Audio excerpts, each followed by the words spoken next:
you all here. And good morning. Welcome to Senate Economic Development, Housing and General Affairs. Do you need us? Anyway, welcome. It's today we are pivoting. If you leave, we are in Capitol. Okay, great.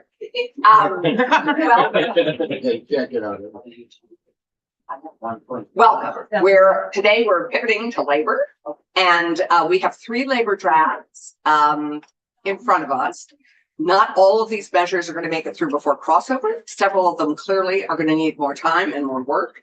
And we are open to that. Obviously, we have a whole biennium to do some of this important work, or not, as some of the advocates, I'm sure, are going to pretty impressive. But we are interested in hearing. We're going to have committee discussion after we hear from everybody. If feel free to speak to the issue you want to speak to, advocates. Don't be constrained by where you are in the numbers of the draft, because I think we're able to hold all those pieces in our head. But we're going to begin with our biggest labor draft, 652. We're referring to it as 652, which begins with the minimum wage for agricultural workers. So that's the draft we're going to start with. But if you need to speak to something else while you're here, you're welcome to. So we're going to begin with 652. We're going to begin with Michael Harrington, our Commissioner of the Department of Labor. And if you'd be kind enough to clarify which section you're speaking to, so that those of us who are trying to follow all of these sections in these 3 bills, that would be splendid.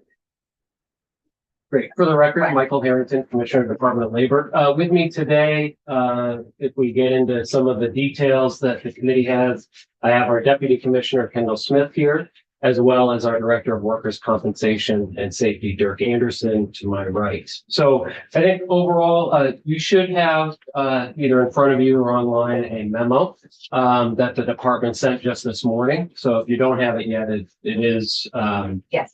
In transit. It's coming, but that's why we have you, because who needs a memo when we have the commissioners? Well, knowing the amount of time and the detail and the kind of large and broad scope of these recommended changes, it's probably good to have it in writing as well, so we can provide a little more context. I think overall, if we look at, if we're looking at 652, we paired in this memo both 652 and 653 together, so I'll speak to both of those. And I think for everybody, we may end up with one bill out of those 2 bills, because there's so many pieces that are they need more work. Yeah, so when we review the bill, both bills together, there were some areas that were less concerning than others, some that were significant concerns for us. And so in totality, we would not support moving either of these bills or a combined bill forward at this time, especially not without more conversation and testimony from interested parties. I think what we'll do is go through section by section. We don't have a lot of comments on some of these. So like section 1, minimum wage for agricultural workers. Our biggest recommendation there is that the Agency of Agriculture be involved in those conversations. They are the ones who work within this context. And I think it's important to hear from them and their experience working with the various agricultural entities across the state. Section 3, payment of accrued vacation time and separation from employment.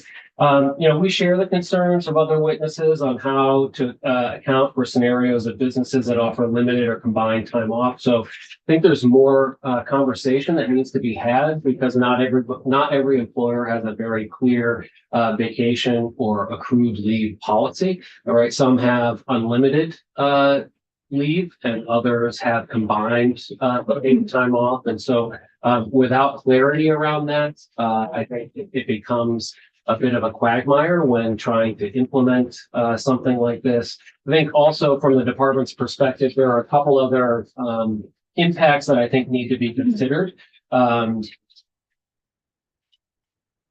I think one is making sure that there's a differentiation between employees who are laid off or quit versus employees who are terminated for misconduct of any kind, because those both have different implications. And then at the same time, whether it's regular misconduct or gross misconduct, I think also recognizing that the payout of vacation or accrued leave can also have an impact on somebody's unemployment benefits, depending on how much they're receiving. So again, recognizing that there are kind of downstream implications. So in one way, I know that this section is about ensuring that workers get the pay of the leave that they had that they were awarded but haven't taken, and we certainly understand that. But I think a broader conversation about what are the broader implications of this. I think we'd also you may want to also consider speaking with the Department of Human Resources, because this section would also have a direct implication on the state of Vermont as an employer, right? So again, as you're making it would have a cost impact for the state of Vermont as an employer as well. So that's kind of our general summation of section 3. Section 4, May I just Yes. pause and just say to all of you, this is an evolving conversation. Our job is to get what we value and care about, this committee does, to the House for further conversation. As you all know, the Senate is constrained with time. So our challenge is to get what we value and care about off to the House for further conversation. So I would just remind us, it's an evolving conversation. If we pass something, I know we passed our DOL technical corrections bill yesterday. I know there are areas that some people in this room are concerned with. The House is a great place for further conversation. They have a lot more time. Yeah, so absolutely. I would just say that as we go through these pieces. Okay, great. I may let Dirk speak to the workers' compensation sections as we go through them. But I think specifically with section 4, there are significant cost implications that this would have. So, and we have a JFO memo that's coming to us a little later. So we had the National Council on Compensation Insurance do an estimate of the proposed changes and what that impact would be. It would be an impact or increase on the workers' comp system of between 4 and almost 7%. So that's about $7 million to $13 million. Dirk, I don't know if you want to add anything on section 4, but I think our biggest concern is the added cost to the system. Thank you. Dirk Anderson, Department of Labor. I believe, like the commissioner said, that's our biggest concern is the cost. There are some other issues associated with, including the healthcare premium and the average weekly wage, but I understand the committee is really constrained for time this morning. I can get into that if you want or not. We also saw the NCCI memo, and my understanding was that they'd send up costs about 5 to 6.9%. Yes, Which is that That's what the you're memo, estimating is the 7? that's the memo. Okay. Yeah, from NCCI. There's some other, again, kind of tangential implications here that also need to be considered. Some employees continue to receive employer paid health insurance while they're out on temporary disability. So needing to distinguish between temporary and total permanent disability, and how that would impact this scenario as well. But may I just ask here, this is Section 4. This is section 4. This is the inclusion of healthcare. This is a big conversation. I understand that. Yes. I appreciate that. On the other hand, many of the rest of the employees who are covered under workers' comp have their health benefits included in as part of their wage package. I mean, that is a standard practice. And I would Is just that not true, Dirk? Roughly half of Vermont employees do have healthcare coverage provided by their employers. So again, you're talking about a benefit for half the population that the other half is not going to get. Right, So but half of the population is already dealing with this, and this is already incorporated for them in workers' comp. well, no, the they are receiving the healthcare benefit. However, when an average weekly wage is computed, the value of that healthcare premium is not included in the employee's average weekly wage. Section 4 would include that. And that in turn would mean that those employees with healthcare benefits would receive a higher wage replacement benefit, indemnity benefit, and that would drive up the cost to the system, as NCCI estimated, by between $7 and $13 million. Can I? Yeah, Keisha. So what would the cost be otherwise of how they access healthcare at that time? Where does that cost go? This is not about their access to healthcare. It's Mhm. about giving, if their employer provides them with healthcare insurance, this amendment would add the value of that healthcare premium to their average weekly wage, Mhm. resulting in a higher wage replacement benefit. Mm-hmm. And if their employer doesn't Then include, then their average weekly wage would be lower. On the other hand, I think where Keisha may be going with that is the more people get through workers' comp means the less they're having to rely on other state subsidies or state support when they're Right. when they're not working. that, So. But it only, Fair. but it only benefits those that are receiving healthcare benefits through their employer at the time of the injury. Right. So I think this is a big conversation and anyway, let's. Yes. keep- So, section Unless we five, get something wrong. section five, translation services as part of workers' comp. Again, department in, So you didn't discuss the medical case management, which I understand that's is, section that's part of section 4. 6. No, it's both. Okay. So we Anyway, get so to it let's in section. discuss it at section 6. Okay, great. So, in just looking at section 5 by itself, department doesn't have any major, issues with, providing translation services. As a practical matter, the cost of translation services would be borne by insurance carriers. Right. And be built into the pricing structure. So there are, again, cost implications. We don't have a cost analysis, although it's expected that this would be relatively de minimis compared to the previous section in terms of cost. But in terms of providing more accessibility for folks, we're certainly in support of that. Great, thanks. From the case management perspective, we support the addition of medical case management services to those benefits covered.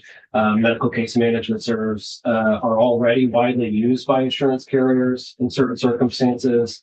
This amendment would merely apply to the pre-existing pre-authorization process for such service. And I think we're viewing section 6 as sort of cleanup from our work over the last couple of years. Okay. So you're okay with that, I Right. assume? Yeah. Again, on the timely payments, certainly the department supports individuals receiving whatever benefits they're entitled to in a timely manner. So we don't oppose this in any way. I think what we don't have a clear understanding on, and Dirk, feel free to jump in here, is what that looks like in totality. So there isn't a way necessarily for us to aggregate how many payments across the entire workers' comp system are timely versus no. Right. So we've heard very clearly that there are a lot of payments that are not timely, and I know I understand that you're appreciative of that as well. And I think there are some on this committee that think this may be too steep a penalty slide and whatever we call this slide. Scale. Maybe I'm channeling Kara. Yeah. But I think that I would agree that this is anything we can do to get people the money they need. People who are working paycheck to paycheck. This is I think an essential thing for us to make sure it happens in a timely fashion. We can look at the slide and see scale rather and see if it's, see what might work. But by law at the moment, it goes up to 10%. It's just we're shifting the time frame on the 10%. Anything you want to add at this point? Again, we can't come up with percentage of weekly payments that are late. Anecdotally, we know that it does happen very frequently. I'm sure you've heard that testimony. Yeah, and we haven't heard it anecdotally. We've got it from real people. Okay. Right. Yeah, I think that the anecdotal is just we don't have data. Yeah, and I think that's one of the things we need generally. Kendall and I think should be much more data, the whole data agency. Yeah, okay, Are you section, that's Yeah. section 7. So, moving on to section 11, I'm going to provide some comments, but I'll put a caveat in there. I don't want to presume or speak on behalf of others that are testifying. I'm looking specifically at Commissioner Manoli, who I know has a direct correlation in her role with the buildings and general services. So there are a couple of things I think we want to flag. One is there's an Section 11, in right? section 11. The And your department- memo is great.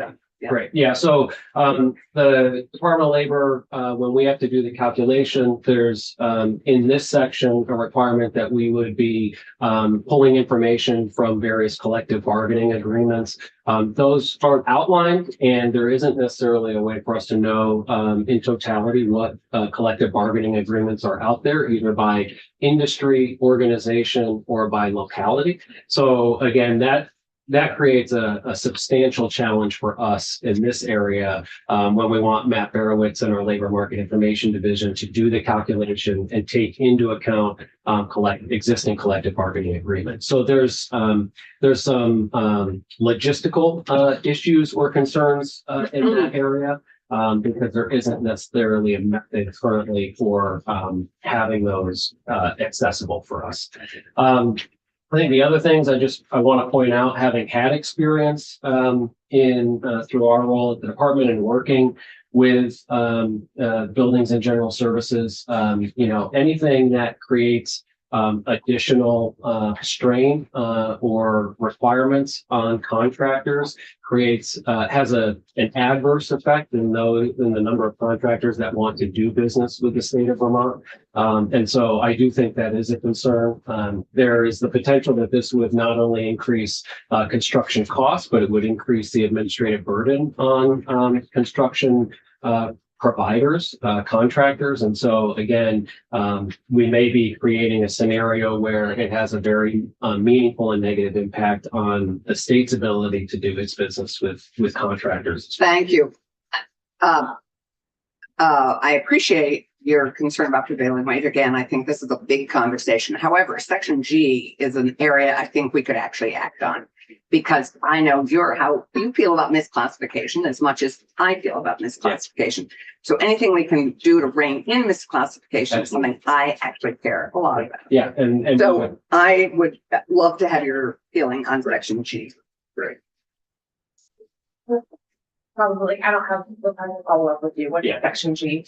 Section G Sorry, is language the is trying to- submission of certified payroll, which Yeah. is common in other states. This is not unusual. Yeah. And is fairly, used and to- would reduce misclassification. And I think in the past, the COL has been very supportive of that. yeah, so the part we highlight around the submission, I think is more, again, logistical than what the intent is around misclassification or combating misclassification. So I think that and this is why I think this is worth at least more conversation from our standpoint. One is either the impact on the contractor to maintain those wage records, but then we're also in this bill creating a system where they would have to not only maintain wage records, but submit wage records to overseeing agencies, whether it be the Department of Labor, the Buildings and General Services, Agency of Transportation, or others, to review those wage records. And we're talking about extremely protected information, both at the state and federal level.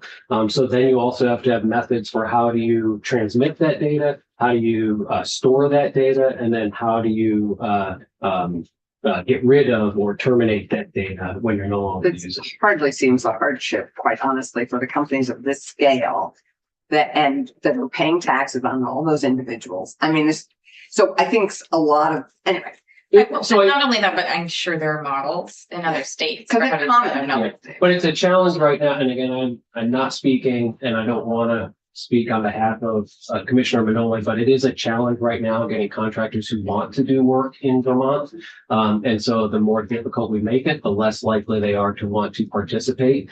I think from my standpoint, I'm just flagging the fact that what you're also asking in here is that those wage records then go on to state agencies that may not have current methods in place for managing those. So there is going to be a significant impact, just knowing as a department that does receive, maintain, and destroy as necessary wage records, that it is not a inexpensive process. That's not an easy process. It comes with a lot of both state and federal requirements about it. So if we're asking these wage records to then be submitted by the controlling entity or the one that's contracting for the work, that creates, again, some significant implications around protection for that information. So maybe it's good for us to have a refresher. How do you handle misclassification concerns and complaints now? So again, if we're talking about transmitting wage records versus misclassification, those are two very different conversations. So if we want to talk about misclassification, we can certainly do that. They're part and parcel, I think. Not in terms of what we're discussing here. So again, I'm just raising concern that we're talking about protected information and the transmission and maintaining of that information. I'm not talking about, again, what would be the implication of misclassification. On that standpoint, whether it's the contractor, whether it's usually by way of the biggest misclassification we see are when someone applies for unemployment insurance benefits. And when we query our system, their wages are not in the system, which typically means they were identified as an independent contractor of some kind. And so what we then do is have to open an audit or an investigation into whether they actually had an independent contractor relationship with the employer, or whether they should have been deemed an employee. So it does require a significant investigation and audit of the company's books. So again, if we're increasing, if this has the potential to vastly increase the number of investigations, and also a significant burden that's going to put on the department. I'm not against it. Those are the conversations we need to be having, Right. because we won't be able to keep up with the significance of that. But it would be on a statewide level. I think we're then talking about whoever's receiving those wage records has to review those wage records. Then if they're seeing instances of misclassification, they would have to be experts in that. If it's the Department of Labor that you then want to review all of these wage records on an individual basis, that's also a massive undertaking that we don't currently do. So for us right now, when we combat misclassification, it's usually either based on random audits that we're required to do of businesses, or it's because we're receiving complaints from a claimant that they are looking for benefits and we don't have their wages. Well, so, I mean, these are also for state projects. Correct. These are big So employers. you're saying that right now, nobody has this information, nobody wants the information about who's being employed on the job, what they're being paid? No, I'm not saying that at IRS all. would like to. Yeah, I'm just saying that, again, when we're putting in this requirement of then maintaining a wage record for each of their employees and submitting it to, let's say there's a contract with A&R or BGS, and now you're wanting BGS to Would receive the the wage contract records. be with and A&R? It could be. It could be with the I mean, agency of but- transportation. It could be with. But the couldn't building. BGS just be the entity that? That's not usually how the contracting works for the state. So again, like, for instance, we're having work done on our building right now, and the Department of Labor is the entity that's on the contract with that vendor. So it's not BGS. But BGS doesn't just have like a carbon copy because it's a state building. I it's on the website. refer to Okay, Commissioner Minogue. we'll have one in a So- sec. Yeah. So. So again, I'm just Right. flagging concerns. And If we your want to have memo- a deeper conversation about misclass, we can also talk about that. So if we could shift to 653. You have another concern about the good cause. Yeah, this has wide-reaching and broad implications. I'll be completely honest, the department does not support this in any way, shape, or form in terms of changing the entire employment structure for the state of Vermont from an at-will state to a good cause state. I think if we want to have that conversation, we're certainly willing to be a part of that on a much broader level. But there's been very little conversation thus far on what the implications would be across the entire employment scheme for the state of Vermont. So again, we adamantly oppose that section. Happy to have further conversation, but we haven't dug deep into that yet. And I think we would encourage this committee to continue that conversation if it is interested in having that conversation with all of the interested parties. And I think that's probably fair. That would be our comment there. So otherwise, that ends our testimony, at least on the different sections. Happy to answer questions. Okay, sure. I know you can't speak for them. I don't know if you spoke with Ag. I'm going back to section 1. Okay. Just so folks are aware, we've been having this conversation from the summer into the fall Mhm. to now with our task force. We had Ag into that discussion. And this, of all the bills that we've had, this one has actually been on the wall or in conversation the longest. I am very concerned about, conversations that are truncated because we haven't gotten language, but this is one where, we've had the better part of a year to have this conversation. So did they say they weren't allowed to comment, or I might look to Ag in the Deputy room? Smith. Let me just say that our position on section 1 is neutral. We don't Okay. have a That was position. clear to me. It was just to recommend that they be a part of that group. Okay. Yeah, and they have been, and we're relying on our 2 task force members in large measure, given our time frame.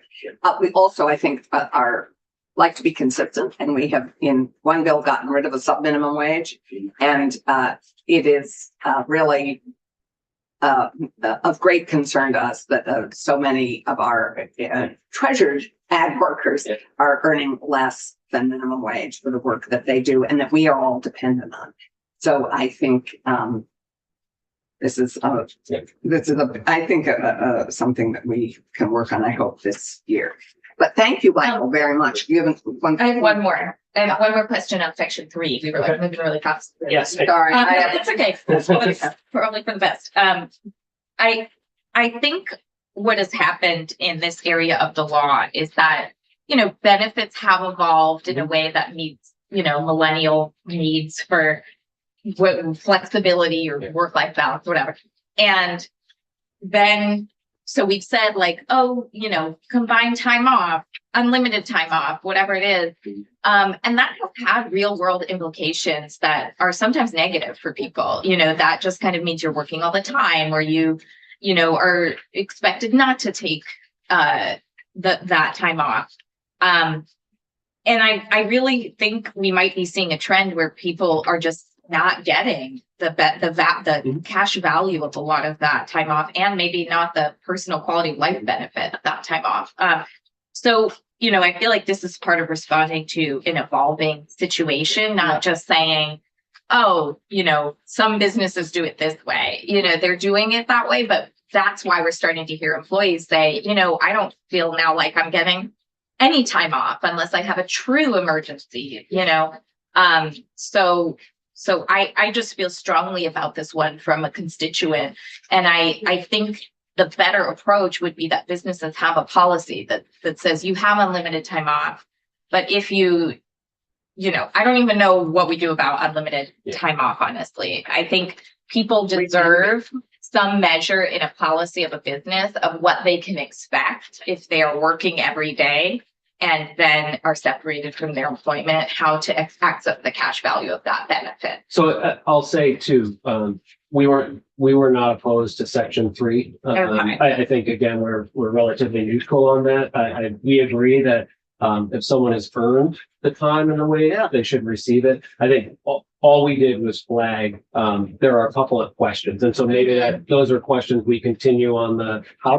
Okay. But I think, in general. I'm just glad to have the clarity on those 2 sections. Yeah, and more what we- neutral. In other scenarios, and I'll use this as an example, right? There are many times where under current state law, we defer to what the employment policy is at the employing agency. So if they have an employee handbook, we will many times defer to the employee handbook. But in cases where there isn't an employee handbook, there has to be at least some clarity provided to the department. So again, for unlimited time off, right? So when we talk about a separation at that point, we would need language that says we'll defer to what that means in the employee handbook in terms of payout of that time, or we would need some guiding language that said, if they don't have an official policy, what does that mean? And this goes hand in glove with our work in our economic development bill, quite honestly, which is helping really, we have a section that builds ownership and entrepreneurial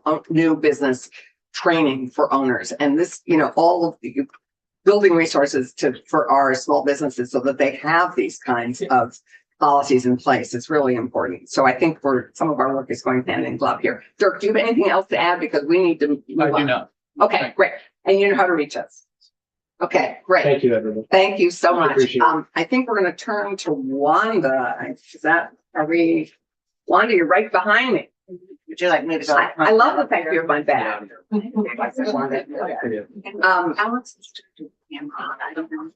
Alex, it's great to have you, but I'm not, if you have something to add, raise your hand, but I think we're going to have to cruise through all the witnesses and we're grateful you're here.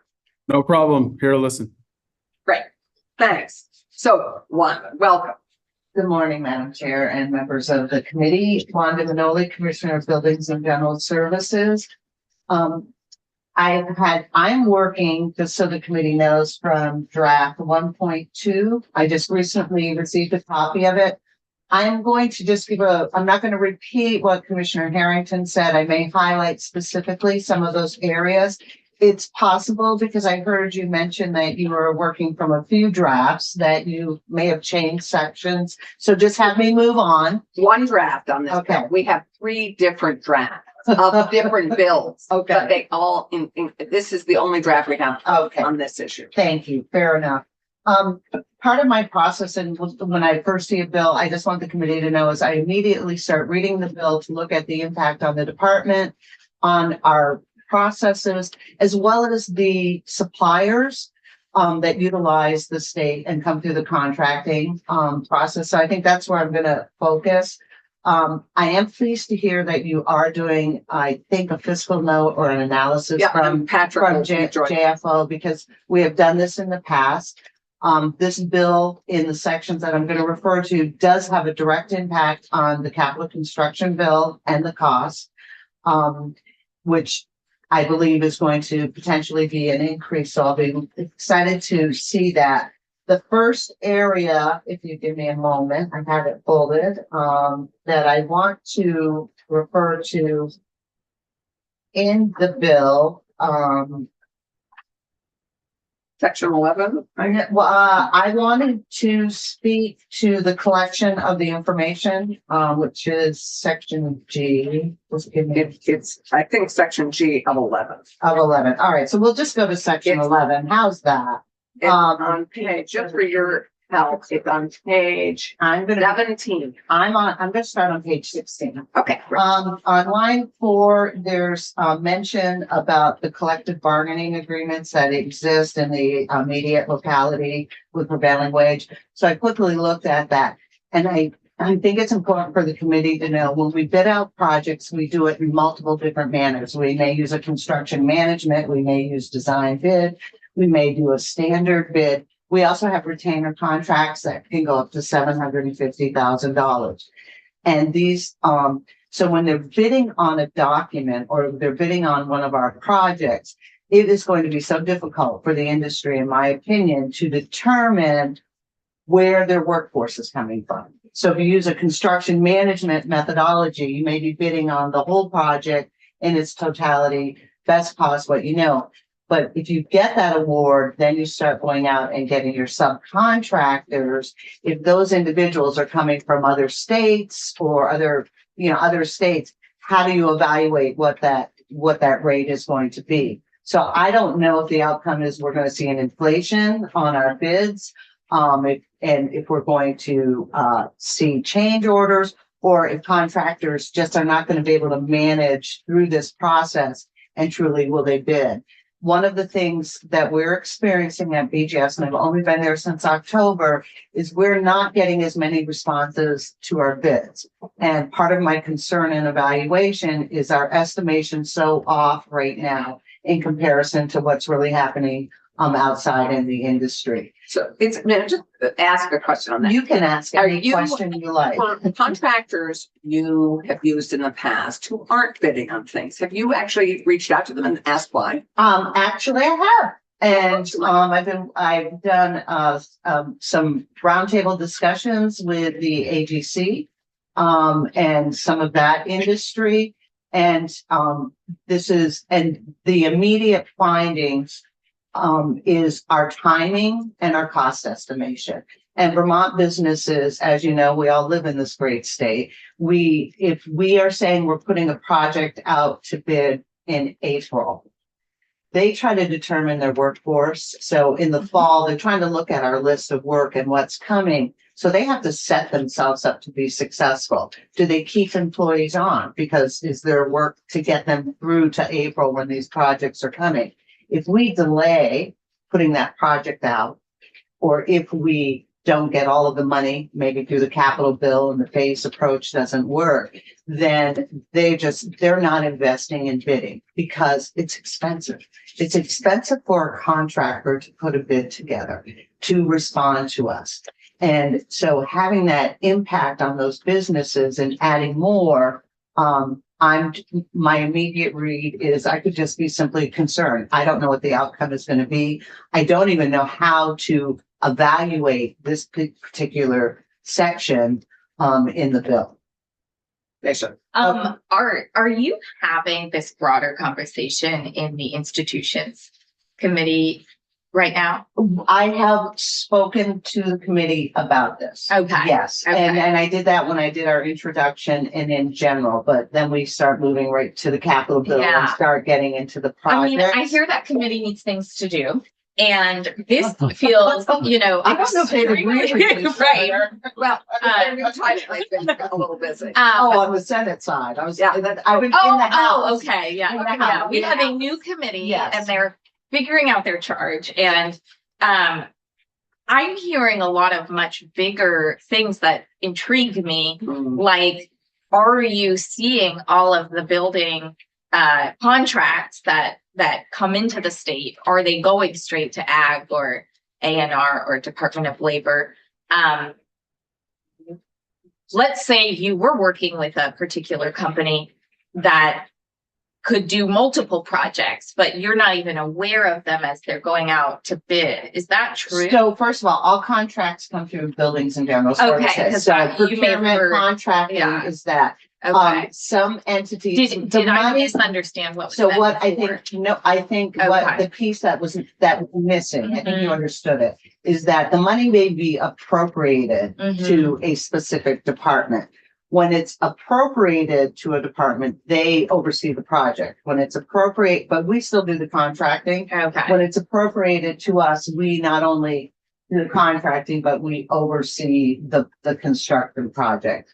We have retainer contracts, and this was an outcome of COVID, and it's a great thing that I think Buildings and General Services did, which we weren't doing. We've increased, so we go out to bid for carpenters or for door installation or for Mhm. roofs or small general construction projects.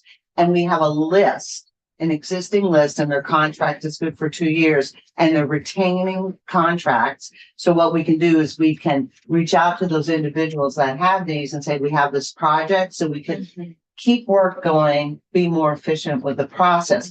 But they've already bid what their fees are going to be and how they're going to do it. So it's in this window. I'm really concerned that this bill, where I think we've advanced in working with the industry, this potentially could have an impact on those smaller projects, which keeps the industry moving. It's a way to support them. I mean, I have a feeling there's a lot of factors at play with why Vermont is low on the list. You know, if you're a regional contractor to get this work. New York and Massachusetts have at least the misclassification piece, as I understand The it. section G piece. The section G, as we're calling it. The- That is more of a good record keeping provision.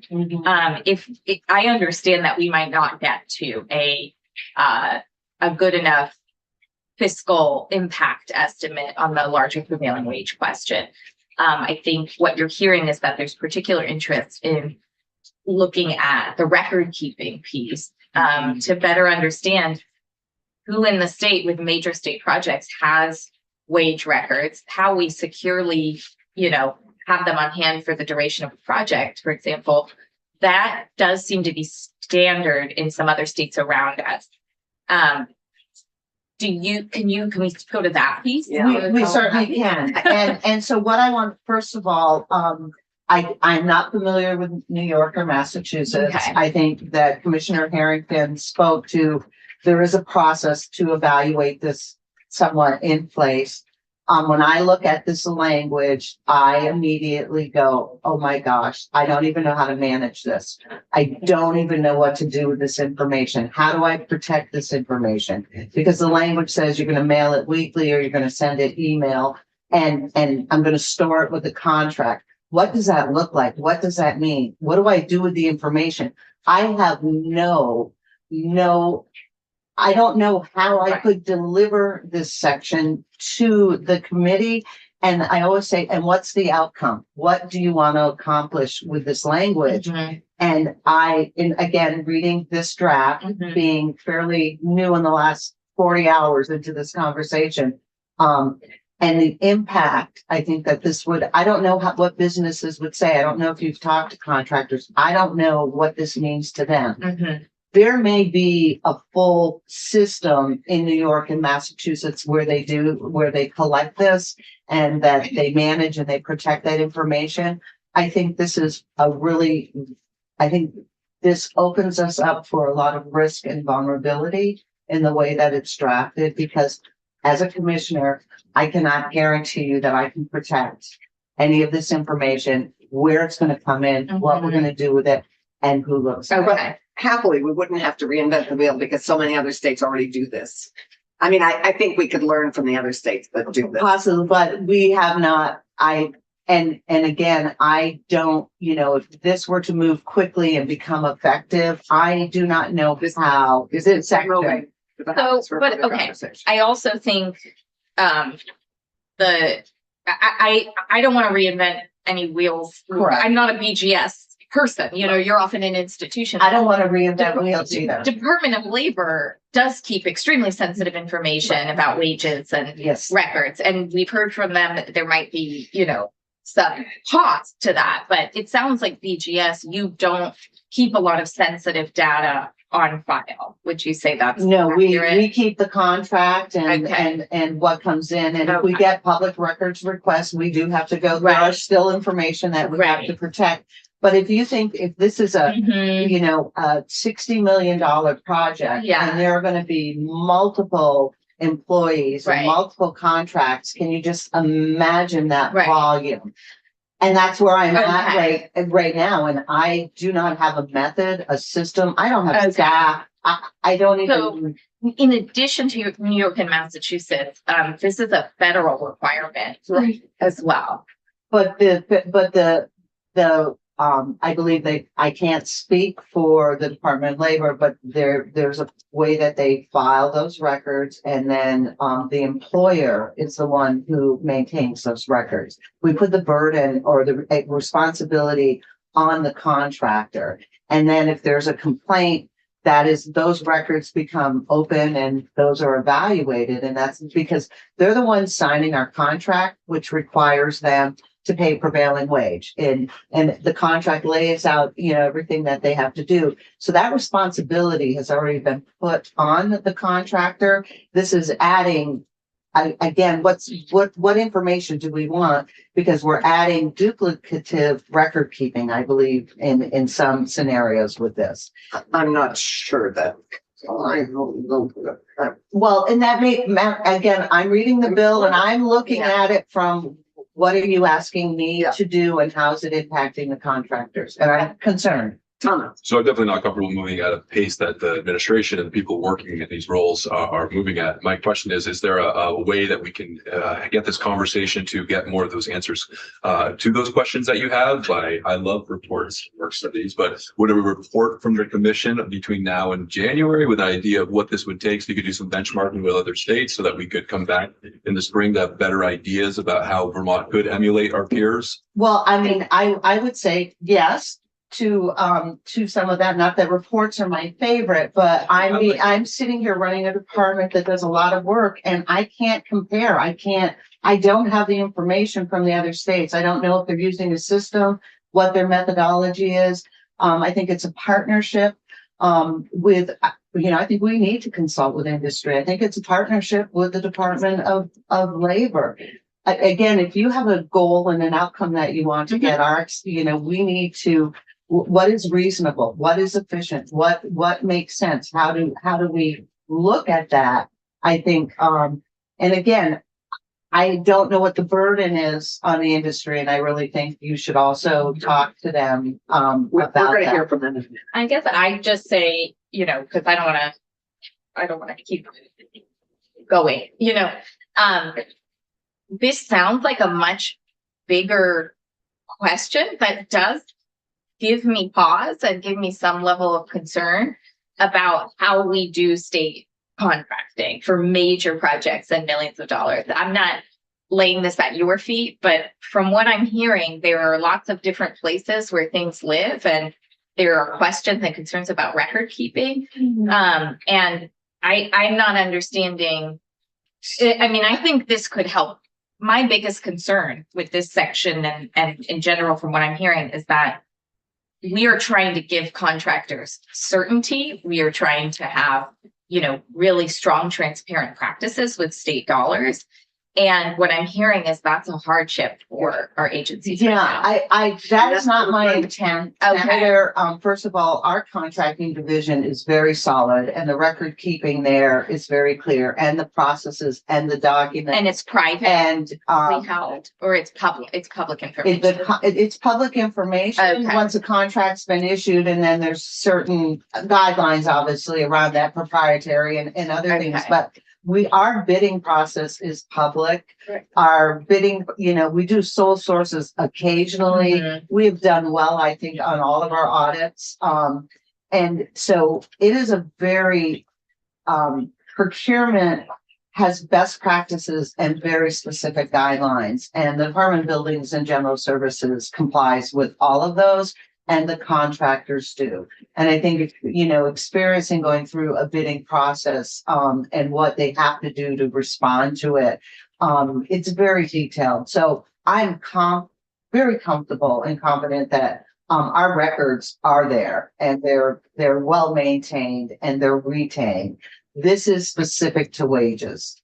And that's what we're talking about. And how do you bring that into that system, and how do you maintain it, and who maintains it, and what's the impact on our future cost of construction, because our prices are set at this And point in the given our- capital bill. Given our time right now, I think that it sounds like you'd be willing to look at, actually looking at this more fully and its impact on your office and what would be required, what its impact would be, what would be required. To me, this seems like something that we should absolutely be requiring. It seems to me a common sense thing. It's commonly done in many other states. So we have other models to look at. So I think this is great conversation. Clearly the first piece of section 11 is a bigger conversation for us to have. But I think on this, we want to have as much clarity on people who are working under these contracts, that they're working in classified, certified fashion, and that is submitted, which by these big employers who are doing the work for the state of Vermont. My guess is they're having to keep these records for IRS already and for other states that they're working in. So this is not going to be, I don't think, a huge burden on most of our big employers. So I can't speak for industry. I can talk about, again, reading the bill for the first time, the impact.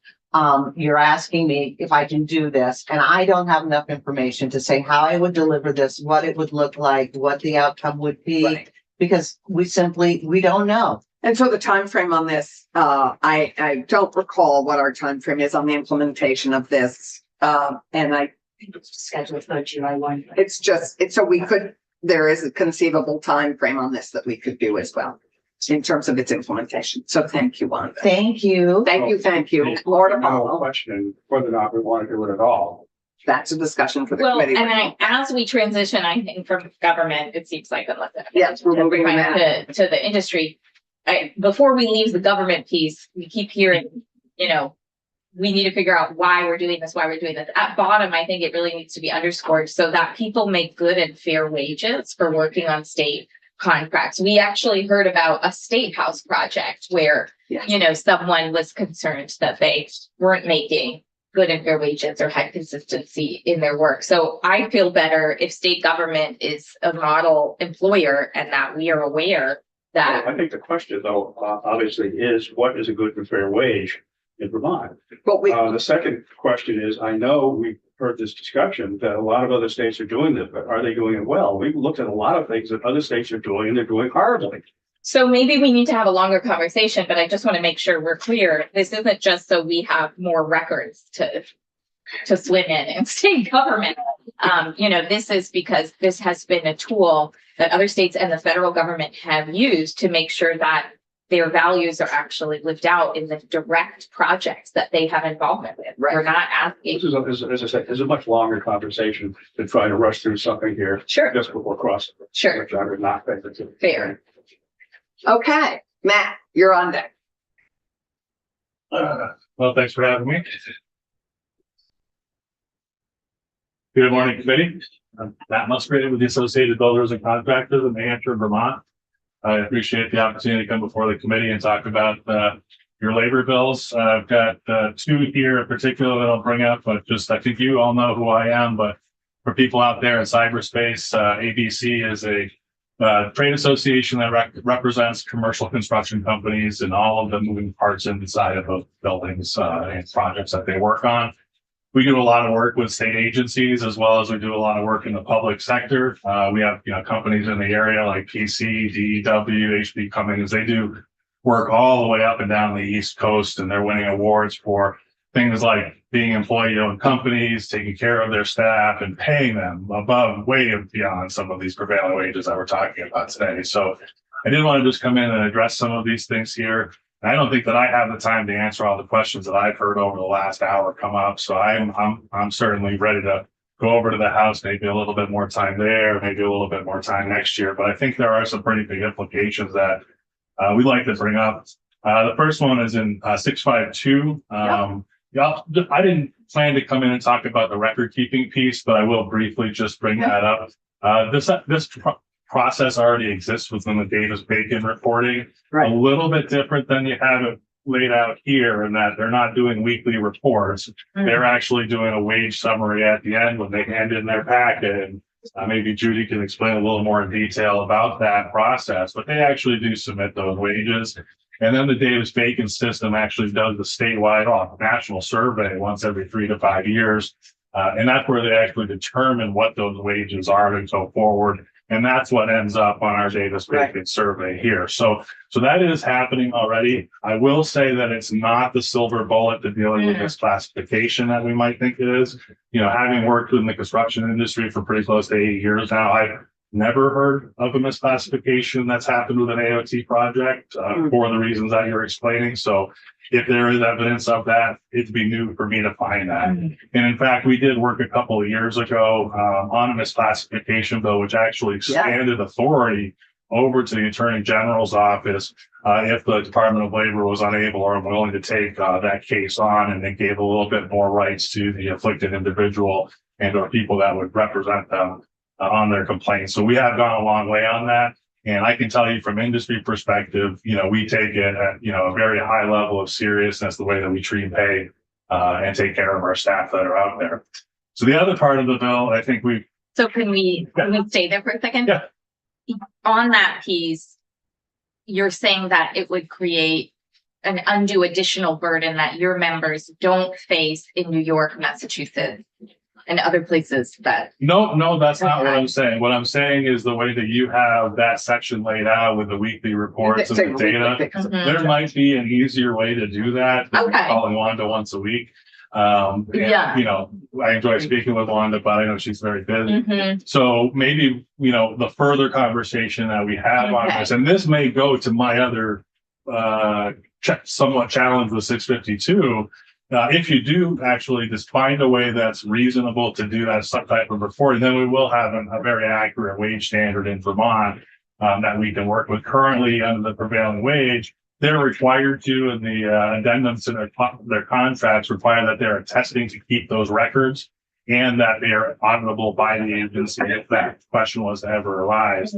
They do already sort of keep those records, but not in the way that you're showing me here. So I would be happy to have a further conversation about how to streamline it and make Yeah. it easier. That's kind of what I was getting at. It sounds not standardized from everything we've heard Right. this now. No, and I mean, that's just, it's the nature of doing business with the government that there are, you know, you want to know that we're doing the right thing and it is what it is. And, you know, Davis-Bacon and prevailing wage have long been known as a good solution to ensure raising wages Right. in our industry. So, you know, that's something that we're proud to be a part of.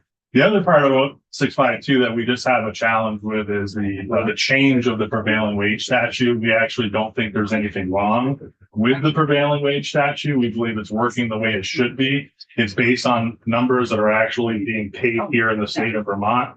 And I've got a lot of experience working with this as a business consultant where companies have run into situations where we've had maybe no determination. So what we're really talking about here is a determination for state construction projects, right? And we're talking about generally like carpentry work, building work, things that are commonly done within the state that we do. But we have in the state of Vermont, in the construction field, in the private construction field, less than 2% employee participation in unions. So we just don't have accurate data around the state of Vermont to be able to bring in and those contracts, if they do exist, would be considered outliers compared to what happens within the rest of the state. So what Davis-Bacon actually does recognize this policy within the Davis-Bacon rule that if there isn't a classification that exists within the state, they will go elsewhere. But Davis-Bacon in Vermont is primarily road and bridge work, heavy civil work, things like that. Occasionally they'll do a courthouse. But I've run into situations over the years where there'll be like a weird classification. So it's not like a paver or a worker or a equipment operator. It's someone that does something very unique. And Judy probably has examples of these where you have somebody that does a very unique job classification. And we don't have that wage rate here in Vermont. And we have to go to places like Portsmouth, New Hampshire and look at the union rates there, which is federal money. And their federal wages being paid out on those sites. And they're often way out of whack with what we're paying here, to the point where we have superintendents walking off projects because there are people that are working, making more money than they have, and they just started on the job. So that's where our concern is with this, is we don't have the statistical data here in Vermont to say, let's go out to what the union rate is, because it represents such a small sliver of the business that we're doing here in Vermont. So if you looked at your reporting recommendation, that may be a way to get to more accurate numbers, but it's pretty simple right now. I can send you to our job board. I know AGC has a job board. We can show you what contractors are paying right now. And it's amazing what offerings they are making the people that are out there and their employees. So we would oppose that change in 652 to the prevailing wage standard. And I think it's fair to say, given all we have heard and all we are about to hear additionally, that the prevailing wage conversation is larger. I think the focus from me anyway is on section G and see if we can get that to the House for the work this year. Yeah, I mean, if you're looking for statistical data, that's a survey, right? So I'm happy Exactly. Certified wages gives you data. I'm happy to participate in that conversation. So Sorry, I'm just gonna, But I just wanted to add to what Matt said. You know, if the ultimate intent is to combat misclassification, I think there are probably easier and more practical ways to do that. So the Department of Labor would be happy to work with Matt and with Commissioner Manoli on ways we could to do that and We would come back with welcome it. recommendations. So just wanted to say that. Great, thank you. Always happy to try to make things Do you better. have another thought on another bill? Yes, I have just three more slight objections to 653. So one, Well, let's shift 653, different yeah, draft. back over Okay, to so just 653. Take us a second. Yeah, so I mean, the first one, Commissioner Harrington brought up as well as a good cause termination. That would be a striking change to our labor law here in Vermont.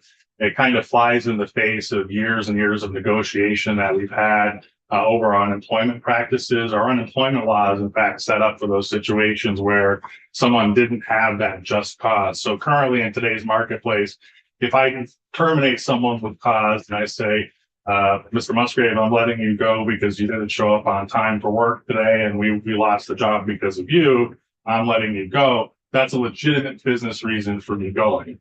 And at that point in time, I'm out on my own as an employee. I have to go find another job. I can't go to Commissioner Harrington and ask for unemployment insurance. However, if my employer walked in one day, just had a bad attitude, didn't like me that day, and just said, Matt, get out of here. I don't like you. That's what the unemployment trust fund was set up for, is to protect those people that were fired without cause or were laid off beyond their control.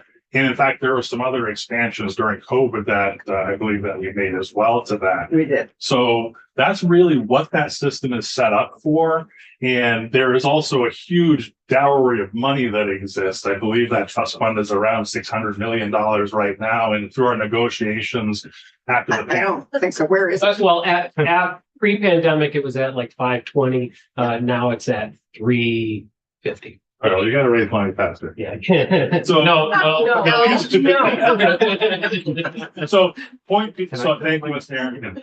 So, but in that negotiation that we had, which was the 2020 fix, they also retargeted where that's going to go. And I believe that was close to $1 billion is where the new target is. No, I don't think we did a finalized target. There was a lot of conversation about what solvency means, right? And what healthy means. And I think we would have a much lower number on that, but I don't think we ever formalized that through the committee. But Nonetheless, there was a lot of conversation. Okay, so nonetheless, I good move cause forward. is clearly a So bigger we're not- conversation we're than we not have doing in the 6 hours of working together that we still have this week. Correct. If So- not a little bit more, I'm going to try and get some more out of this committee, but at the moment, we have only 6 hours to do this. So, Saturday, huh? Okay. yeah, well, we'll see. So just Yeah. real quick, I can get through Sure. non-compete agreements. We're a little concerned about that. There are places that it is appropriate that would be a non-compete agreement. And one of the things that comes to mind right now is that you're considering a right to repair bill that would include electronics and agricultural equipment. When we start having that conversation and you talk about a non-compete agreement, you're almost at this point, if you pass R2R and a non-compete, you're essentially asking manufacturers and equipment dealers or technology dealers to train their own competition, who then can turn around and just go right into competition with proprietary information that can impact your company. So I'll leave that alone. And we have sadly not been able to book the testimony and witnesses on this as we would have liked. And so I think this is a conversation for after crossover, a continuing one. We have a whole biennium right now. Great. And then last but not least, and I can move on, the right to sit, otherwise known as the Seinfeld clause. And I say that in jest because there was an episode in the 1990s of a television show called Seinfeld where one of the characters was concerned that a security guard at a retail outlet didn't have the opportunity to sit down. So forever, I will refer to this as the Seinfeld clause.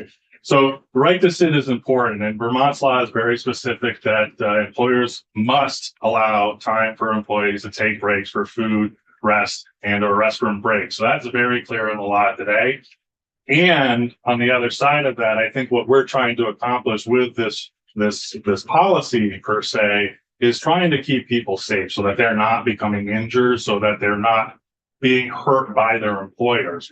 And I'm going to tell you that OSHA is way ahead of you on this. OSHA has a number of clauses within their CFR, one of those being the OSHA 5A general duty clause, which says that an employer is required to remove all obstacles or dangers that an employee would face out on the job site. So if that employee was that security guard working in that retail store and standing up for over 4 hours starting to hurt his or her back, they would have to actually be allowed a chair by their employer to prevent them from being injured. So this is already covered, and OSHA would be the source of enforcement for that.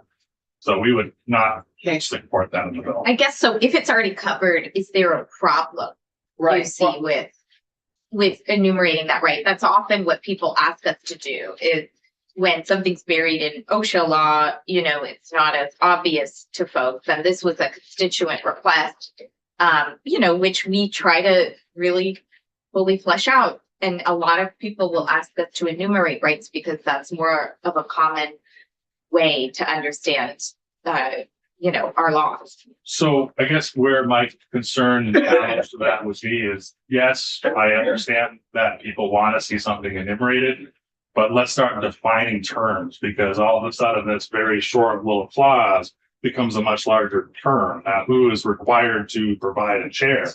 Am I required as the employer to bring a chair, or is that employee allowed to bring a chair? What is the chair that the employee looks like that brings to the site? How long is that period of time that person's allowed to sit down before it becomes unreasonable? What's the definition of unreasonable in terms of this law? So just saying that someone has a right to sit is an implication that doesn't necessarily recognize someone's situation that they may be in danger as a result of standing. Meaning, if there's no problem there, why would we write the law? If there was a problem, there's already the OSHA general duty clause to protect the worker. After 4 hours. No, Not and necessarily. it could be 30 minutes. And it could be temporary. The need might be temporary. The need might not have to be a permanent, a short term need. So that's the general duty clause. The general duty clause allows not only an employee, but someone that's going by a job site can actually file a complaint with OSHA. The general duty clause is left really broad to protect people from being injured on the job. And that's really the intent of what that 5A clause is. So if that's the case, if the employee says, you know, I do need to sit down so I don't become injured, who provides the chair? That's a good question. So the same We're not question. complicated. We're not. No, but I guess like, does OSHA require that the employer provide the chair in that instance? So is that person being injured? So now, if that person's being injured, we need to find them a chair to sit them down. That's Who's we? a fact. So the That's an employer finds, okay. requirement. Yeah.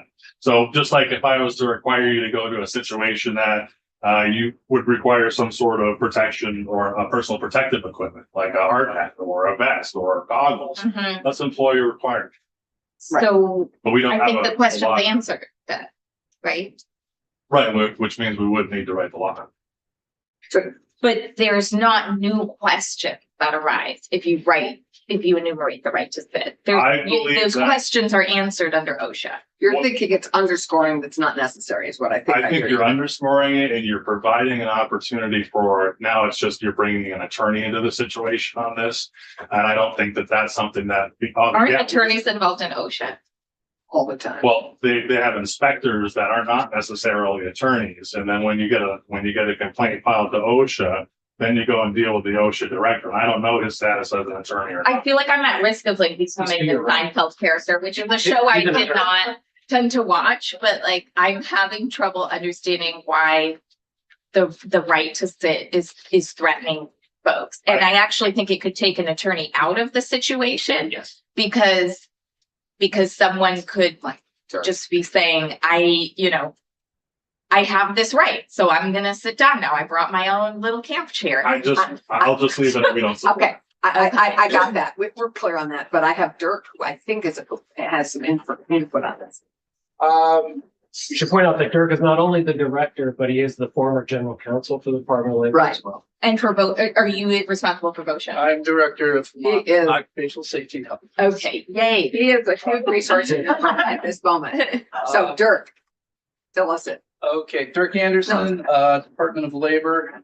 Matt is correct. There is something known as the general duty clause, which provides that an employer has an ongoing obligation to protect its employees from known or reasonably recognizable hazards. So if it becomes apparent that an employee needs to sit down, the employer has an obligation to let them sit down. How does that become apparent? Um, it could be the employee saying, I'm woozy, I'm short of breath, my legs are killing me, whatever it may be. I mean, the general duty clause is broadly written, to cover, reasonably discoverable workplace hazards that are not otherwise specifically enumerated in the CFRs. But what if it's not a hazard? What if it's a preventive measure?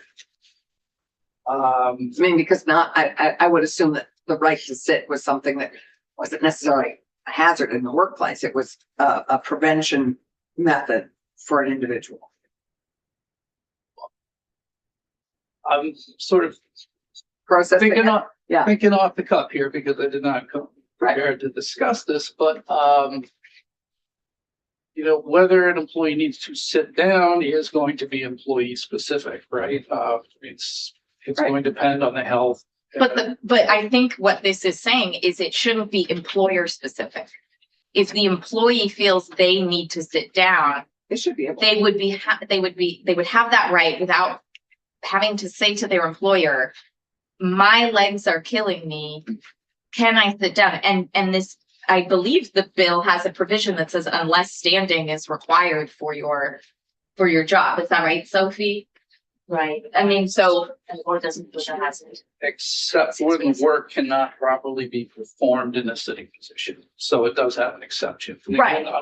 So I guess it's like what you're saying actually makes me feel more strongly about this provision, which is that it's up to the employer to decide if the person is in a position where it's unsafe for them to stand or not. Whereas this is saying, I don't need to stand up to do my job and I'm going to sit down. Maybe this is a Seinfeld thing. Like, what is the problem with that? Why is that? Someone's not telling me something about why this is such a problem. Again, I didn't come here with position on this particular section. Does right? DOL have a position on this section? We don't, none of us. So you're No, you're neutral, you neutral. would say, or you haven't? Well, Kendall just identified. yeah, sorry, Kendall Smith, Deputy Commissioner of the Vermont Department of Labor. Again, are you hearing that employers are actually denying their employees the right to sit down? This was a constituent request. So there are times when we dream things up in this building that other states are doing. I know that, but this was a constituent request. Do we know if that's a broad issue or just Just one one individual that had this experience? I guess I'm failing to understand. I think we've spent more time on this because of opposition that's unclear to me versus just this in my mind actually taking some bureaucracy out of the situation and someone just being able to sit down. Thomas. I want to write to stand because I sit too much in this. I know, I was thinking that. I feel like You have that movement in and of itself. I guess We're happy to switch with Yeah. come at it from the same perspective as the deputy there is, I'm not opposed to this. It seems reasonable. I'm just curious, is this a widespread issue? I mean, is this just one person that had an instance? Did they go through BOSHA? We deal with that a lot in this committee, though. I would say like this is a committee where we have people who don't want to come forward and say, I ended up injuring myself because I didn't feel comfortable. I didn't feel like my boss would treat me the same way if I sat down. Do you have reason to believe that's a widespread issue? I don't know what you mean by widespread, but I guess Who do your are we going to have a widespread issue where people all of a sudden start like sitting down in the middle of a work site because we passed this? If I may, to elaborate on your constituents' concern, where were they coming from? Could you describe in general anonymous terms what the circumstances were? Did they ask for a chair and they were bluntly denied? They did not want to, I mean, a lot of people reach out. We have a hard time finding people who are on unemployment who want to talk to us. I mean, there is a lot of stigma around someone feeling like they need an accommodation in their workplace to perform their duties well or safely or to their needs. And so I just want to make that clear if folks are new to this room. We just as much need a reason that something is going to create a unsafe or I just want to know the problem we're solving. costly working I'm condition. just not sure there's a problem we're solving if we don't have widespread concerns, but I don't know, I didn't have that constituent interaction. So, Okay. may I just, Vermont had this law, as we heard. Vermont had this law and it was repealed. It was passed in, I think, 1915. And was repealed in 69 or in 70. I can't remember which, but Dirk, you're the expert. So That predates even my tenure. I know that. I appreciate that. I'm just curious, we had this that seemed sensible and common sense, even in 1915, people have needed to sit. And it's a common, seems like a common sense thing to do. Did we have VOSHA? I've, Did we have VOSHA in 1950? I mean, I'm In just wondering if VOSHA. Not When was till the VOSHA 70s. So there were no protections, there were very limited protections. so was VOSHA then established in sort of that period of time? Vermont became a OSHA state plan state in 72, I think. Okay, so in that period, roughly, VOSHA was, okay. So is the concern that because OSHA covers a lot of these things, we don't need to enumerate them separately? Because I actually worry about all kinds of federal provisions right now.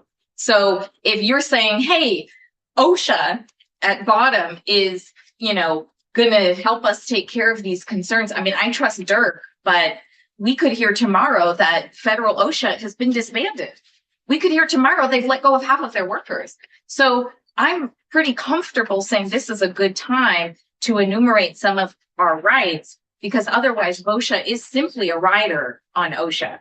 Well, if Fed OSHA was disbanded tomorrow, that would not change Vermont's Right. program, just for awareness. And what those laws would still exist, those provisions would still exist. So, One thing, I just have a concern that every time somebody comes to us with a personal issue, which may or may not be significant, and may or may not be covered by other laws or regulations, that we go and pass another law. And that's why Vermont's laws consisted of one volume in 1947, and they consist of 33 plus appendices now.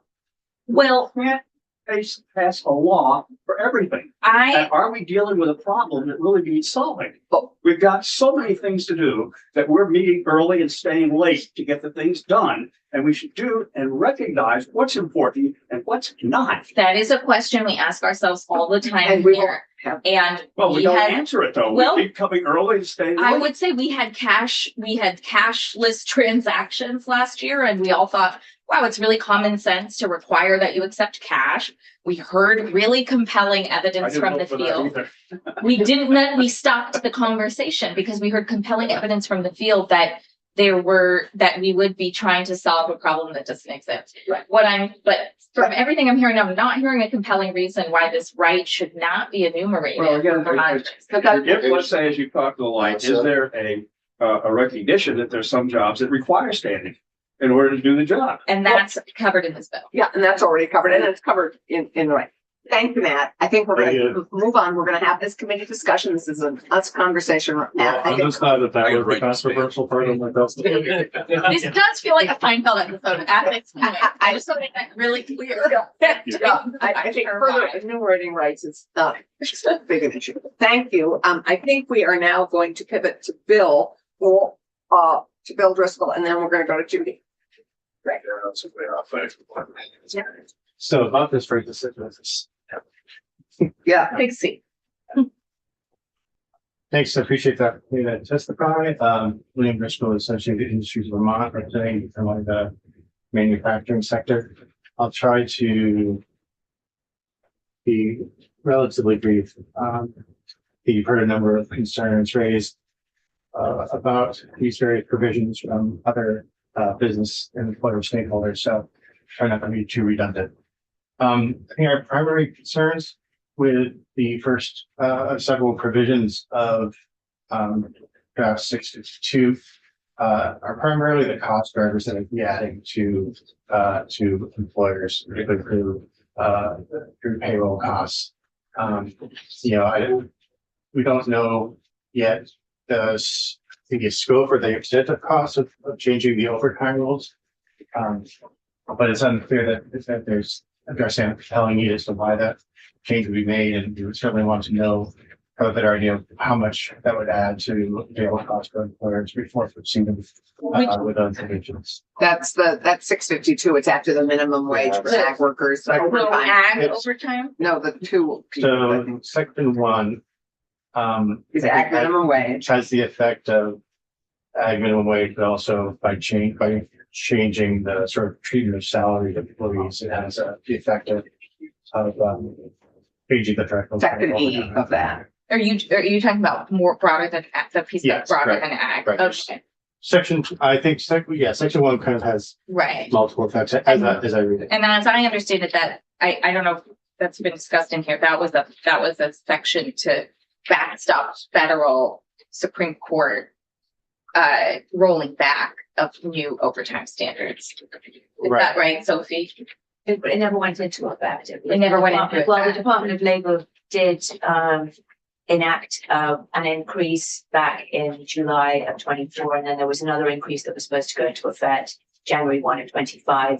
And that Both pieces got rolled back in the fall through the courts. So And it wasn't at the Supreme Court, but Okay.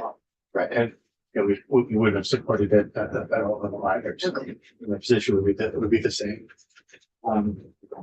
Similarly, obviously, current concerns about how the requirement for paying out accrued vacation days would obviously add costs, sort of unpredictable or difficult to manage costs. I feel like the only thing I would want to add to that is it'd be interesting to figure out what this could mean retroactively. In other words, would this expose employers to payroll costs that they they had no way to anticipate or plan for, because up till now it wasn't required to pay out those accrual days.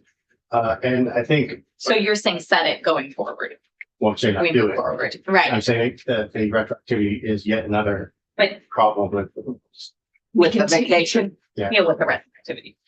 We can Um, deal with the retroactivity, but on the whole, not think people should be paid what they've earned.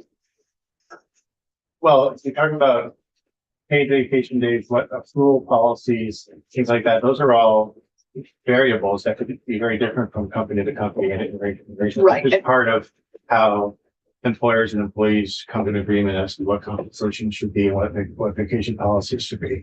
I think I would caution that I think that if this were to go into effect, you're creating some perverse incentives. I think it was already mentioned before the town meeting break that this could actually encourage employees to not take breaks or to take vacation when they should for their health. I think, you had mentioned that earlier, Senator. And conversely, to the extent that it is an increased cost and a potentially unpredictable cost, you're creating incentives for employers not to offer accrual or not to offer any vacation days because of the cost entailed with this cost or risk entailed with this change. So that's something to take into consideration. You raise a somewhat good point in that if I was an employer and had to pay these things out, I might adopt more stringent policies where they expire at the end of the year. So you have to use them or lose them.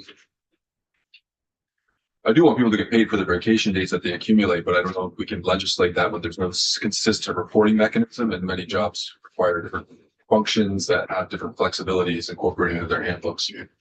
And many policies require that you use it during the year. To go to Dacia's point, we need people taking time off for a bunch of reasons. So, it's, I would hope that actually employers would be encouraging people to take their vacation time so that they all maintain their mental health. And we help our tourism industry, even in other states. Yeah. And countries. Keep going, Bill. So one of our biggest concerns with the workers' comp change to incorporate or include health insurance within the rate base.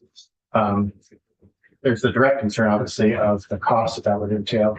You already heard about the NCCI estimate of up to nearly 7% increase in overall costs. You noted that 7% is a pretty big number when we're talking about things that impact workers' comp years. That's a sizable increase. There's also keep in mind that that's generally over the overall change. obviously there'll be differences between employers that offer insurance and employers that don't offer insurance. So the actual impact for those that do can be quite a bit more.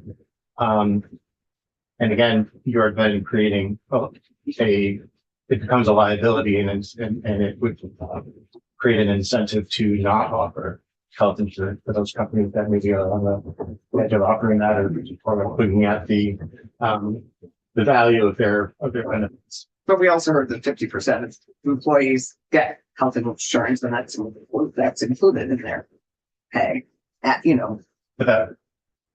But including it In in the calculation of the weight base, and that's included. you are increasing the cost of workers' comp, and that create an incentive to not offer insurance in order to avoid that additional cost. And cost is a sensitive issue, particularly in workers' comp. There's a lag in statistics. So the most recent numbers I saw was from 2021, but they were pretty consistent with how they've been over the years. Vermont has the highest workers' comp rates in New England, nearly 62% higher than the average of the other 5 New England states. Nationally, we do a little bit better with the 8th highest, more than 36% above the average of the other states in the country. I think you have to look at what we do for a living here in the state too, in large measure, given one of our largest industries is wood products and forest industry. I mean, there are some, we've discussed this in the past for why this is high. It's certainly high because our benefits are much higher than is generally the case. Right. So, but regardless, we're a very high cost state. And so adding this additional cost would be concerning. And it's also, we're not aware, we've tried to find if any other state actually does this. We have not succeeded. So I don't know if any other state does. I'd be surprised if any does. Because it's also fundamentally inconsistent with the underlying principles and purposes of workers' compensation to include that. In addition to, direct medical care related to an injury, the monetary side of workers' compensation is intended to provide a partial wage replacement for wages lost. It's supposed to be a partial replacement of basically what you take home in terms of money. And that's not what health insurance is. To the extent that health insurance is continued for workers' comp recipients, this would be basically adding a cost or a compensation for something that they have not lost in those circumstances. And even not to be, too philosophical about it, but this would be a fundamental change in how health insurance is actually considered relative to wages. The entire foundation for employer-provided health insurance is based upon the fact that health insurance is not considered wages, and therefore employers and employees are not taxed. Right. So I would say that I think we've already identified this as a bigger issue that we'll be discussing further. So I wouldn't want you to think that I didn't care about it. No, I know you care about it. Section G. Okay. The submission of certified, because I think that is the one piece in the workers' comp, right? We're still on workers' comp. So the other pieces that are included in the workers' comp section. That's about to say. My general understanding is I'm not sure that any of them are particularly needed, but in terms of specific issues, I mean, in interest of time and expertise, I'll defer to KBT and testimony on here. But or the cons of those. If we could, I'd love your input on section 7, which is the paying people in a timely fashion for their workers' comp. Right. So I don't know if that is still a problem relative. I mean, when that's come up before. You've heard the testimony in this committee. It's clearly still a problem. I have not heard that testimony. Okay. Actually. I encourage you to go back and look at it. Yes. And again, I think that the insurance folks would feel to speak that. And they will. Yeah. Section 8, UI for considered facility, just briefly, we just generally don't support, and I know there's some people in the room that rely on a different take on it, and that's fine. We can agree to disagree. When you have workers, when you have UI covering seasonal employment in the gaps, our concern is that generally that's using the UI trust fund to subsidize those business models. So it's just not it's not what UI is designed for. So. Right. Thank you. That and S37, which is the UI for school support staff. Well, I think both of those are bigger conversations and we will, particularly in this year where we're looking at education costs and not trying to put additional costs on education. I think that conversation is for another day. Yeah. So 9 and 10, minimum wage for trustee individuals don't have a position on that. Like 10 and 11, I would defer to Matt Musgrave and the other folks who from the contracting sector really to weighing on that. At will employments, you've heard the basic arguments. We would agree with those. It's, I think, a question of fundamental rights for employers to manage their operations and to avoid unnecessary litigation over requiring decisions. And actually, the point about what does that mean for the corporate, for the UI system or even existing is actually an interesting point. I have not thought about that. So, non-compete, we just believe again that's something that should be left up to negotiation between employees and employers in terms of what kind of agreements they would mutually agree to. Defer to, I know Austin Davis has testified quite a bit on that, and others more or less agree with some of the points that they have raised.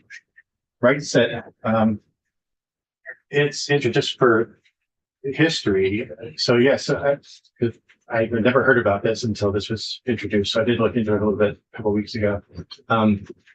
Most states, I believe, almost all states, I think, had one.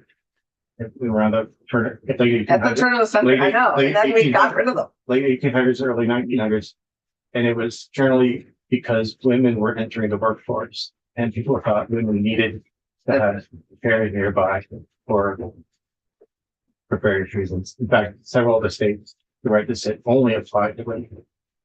So I think I would have to speculate that the wave of states repealing that law, later in the century kind of was maybe updating attitudes about how men and women fare in the workplace. And I think there must be some interplay between OSHA and the protections and. It didn't really seem like, it seemed more like, I I don't want to, But clearly need more work on. Yeah, and the only thing I would say, like, whatever OSHA obligations there are or are not, and how disputes are resolved, that already exists. I would just be concerned, especially like for manufacturing. There's language in here about you don't have to do it if it causes a hazard in the workplace or whatnot. I would just hate to see a situation where it's another grounds or the basis for disputes about whether or not chairs would be a hazard in a manufacturing floor or whatnot. That's left. That's left alone. But thank you. Sure. Any questions for Matt? For Bill. You can ask Matt. Yeah, right. But we ask Matt questions all the time. Great. Thank you so much, Bill. Sure. And we're going to move to Judy. Oh, I'm sorry. My apologies. One more. I did just want to make a process pitch here. I know there's talk about trying to move this quickly just to get it over to the House and keep the conversation going. So pieces of it, as you've heard. Well, even just especially in the first year of a biennium, I would just make a pitch that really, if it's not ready, it's not ready. And if you haven't had time to do the work, you haven't had the time to do the work, you should continue to do it regardless, even if it misses crossover, that's the way the system works.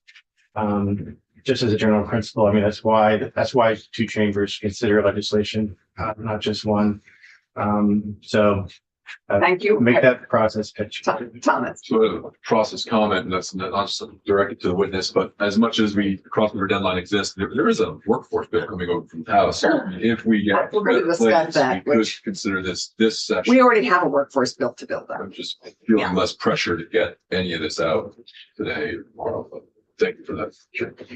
Great. Thanks. Yeah, Judy, welcome. We'll be back at 10:30. Okay, great. And is he zooming or in person? He's on Zoom. Okay. Terrific. Judy, welcome. I'm not sure. Judy, this is your first time in this committee, I believe. In this committee, yeah. And not sure you know all of us, so we should introduce ourselves. I'm Tom Chittenden. What district do you live in? Chittenden. Worked out. That works out. I know that works out pretty well. And Major Ram himself also represents Chittenden Southeast. And I am Allison Clarkson. I represent one of the three who represents the Windsor District. Randy Brock, Brunswick County, and voted Grand Isle. Good morning, Dave Weeks, Roland Council. Nice to meet you. I'm Judy Durashe. I work for J.A. McDonald. We're a highway and heavy contractor in the state of Vermont. This is our 50th year in business, so we've been very familiar with the Agency of Transportation projects. Right. I'm going to speak specifically about the prevailing wage requirement Right. that's in this proposal. And I've worked for J.A. McDonald for 40 years, and I submitted certified payrolls to the Vermont Agency of Transportation for 40 years. Thank you.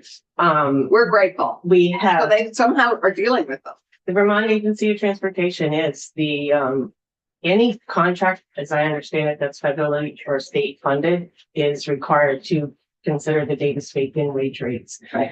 And I have, for road work, there's 14 counties and there's 14 different sets of wage rates. It encompasses operators, whether a bulldozer or a crane or mechanics or flaggers.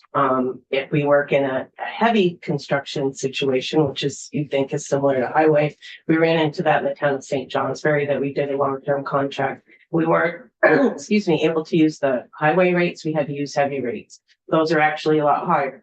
And as Matt explained, those Davis-Bacon rates are prepared by the federal government based on surveys that they do among contractors and businesses. Our reporting, we have to do a certified payroll report to the state of Vermont within 7 days of paying our employees, and all of our subcontractors are required to do the same thing. I'm the first one that sees those from subs, and I'm making sure that their rates are matching the Davis-Bacon rates. So that's first check. We submit them to our resident engineers and the Office of Civil Rights and Labor. Sonia Bove in the Department of the Agency of Transportation, Office of Civil Rights and Labor. She also reviews all these. So there's at least 3 or 4 layers of people that are reviewing the rates to make sure we're paying our people Great. the proper rate. If we're noted that we're not, then restitution is made to those employees. The list of things that are required on page 17, we have to give the name of the employee. The state has now required, and the feds, I believe, to eliminate the social security number, eliminate the address of the employee, and just have the name of the employee and the task that they're doing and their wages. Part of the, if there's not a wage classification in our county for a particular task, then we have another form that we have to submit to the state to request an additional wage rate classification. That is submitted to Sonia Bove, and then she submits it on to the Federal Department of Labor. And then we wait, sometimes last summer was up to 6 weeks or 3 or 4 months for a determination if that rate is acceptable. We pay the person, the employee, based on what we anticipate the feds will allow. Right. And then you make up the difference if there's something. If they, yes, that's right. If they don't agree with it, and sometimes that employee is gone. So now we're in the burden of finding that person to pay a back wage rate that wasn't approved because it wasn't on the list that we thought would have been on the list because it's a highway construction project and you always have a guardrail on a highway. There's a list here of a number of additional wage classifications that got requested just in 24. Wow. There's, how many are guardrail installers? There's always going to be a guardrail. Why isn't that part of that classification? So it's again, just a section of it.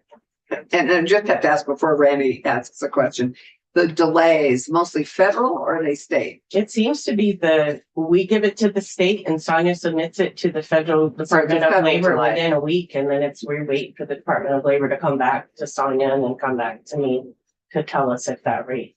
How many employees have been cut in the Agency of Transportation federal? Right, knows. Randy. In the event that you find that the wage you should have paid, you didn't pay enough, you have to make up the difference then? Yes, we do. We pay a restitution. And you have to submit to the state another certified payroll, and there's a section on restitution and what the person was paid, what the rate they should have been paid, and then calculate the And even if the difference. person is gone, they still have to. We still have to do that. Yeah. What if you overpaid? What Beautiful happens? thing. Nobody tells us that. You No. can't go back. Yeah, that's the cost of doing business. I'm not apparently. sure that's the problem. No, and I don't think it is. I think what the point is to try to have livable wage rates for everybody, but sometimes these rates that we're given are really inflated. We've been in a situation where a flagger in Essex County is required to be paid over $20 an hour, where in Chittenden County, the wage rate's only 14. Those are a few years ago rates, but that's the gist of it. What's the like percent of the time that they come back and require you to pay more and then you're owing? Is that like half the time? Is it rare? Do they usually approve the wage rate you put in?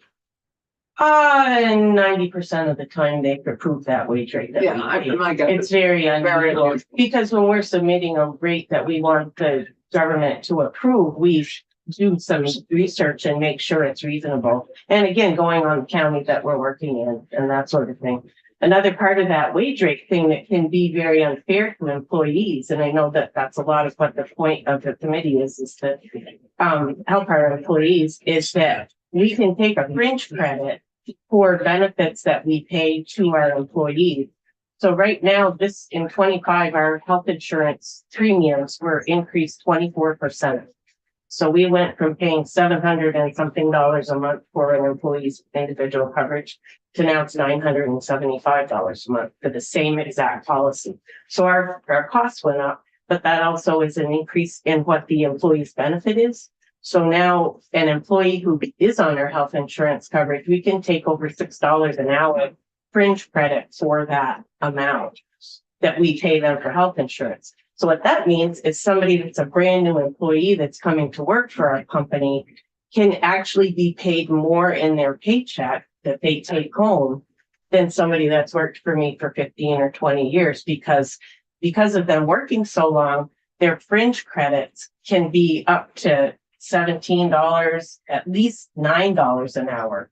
So a brand new employee can see a bigger paycheck. It's hard for some people to understand that because you know you're getting your benefits, but if you don't see that amount in the paycheck, that can cause a lot of contention. So your feeling on section G of the prevailing wage piece, your feeling on section G is you're already doing it. We're You've doing done it it. for 40 years. We're doing it all. It's Well, redundant to it's require that. The city of Burlington also Well, has you their own heard wage it rate. wasn't redundant because not everybody does it. I mean, I'm not so familiar with a AOT lot of. department with AOT, it's required. It is. I'm not familiar with the BGS contract, but the commissioner has Yeah, a question behind you. We're paying prevailing wage, and if it's a federally funded project, then we pay Davis-Bacon. When it's funded, if it's state dollars met with federal, we have to comply with Davis-Bacon. So So I didn't say we are using the state's prevailing wage statute that is set that Matt spoke about, and that's part of the contract requirement. Right, so, but on Davis Bacon, you're also accepting certified pay. A certified payroll I would presume has to be. And submitted I will at some have to, level. I will confirm That would be where great. that certified That would be payroll great. is That's the being interesting part of submitted to. our trans contracts, and I'll use the Town of St. Johnsbury contract as an example. Town of St. Johnsbury, we submitted our certified payrolls to the engineer, which was Dufresne Group. And then they submit them to the Office of Civil Rights and Labor. So there was an issue where someone wasn't paid the right rate for 2 hours on a particular day on that St. J job, but it was still Sonia that called me out. We pointed it out, we did the research, and then we pay that. So I don't know what the Civil Rights and Labor's realm is of how many contracts they receive these rates to check. Okay, right. On this list that we're looking at in G, on page 17, which were the areas that you felt that are already included, but which aren't? We already include the name of the employee. We've been told to eliminate the address of the employee. I think that's a HIPAA type of situation that you don't really need to know where the people live to just know that they were on your contract. We report the hours. We report the wages paid. We report the employee's rate of pay.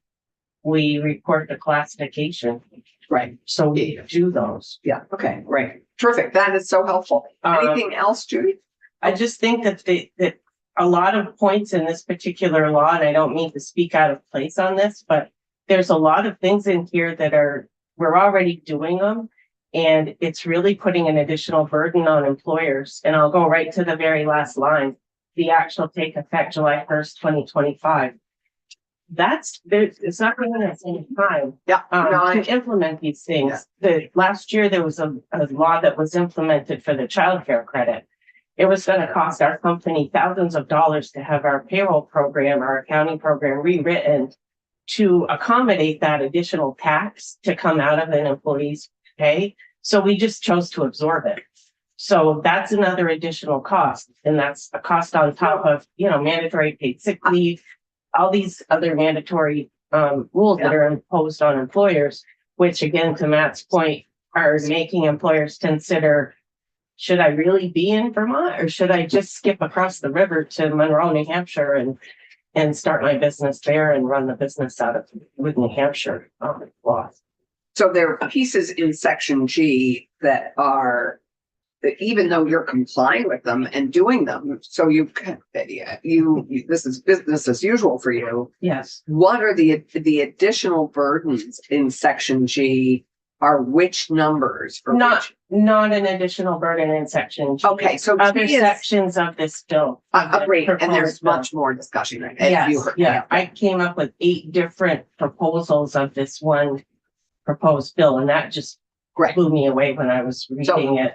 thank I you. was more important. But this is very helpful on section G.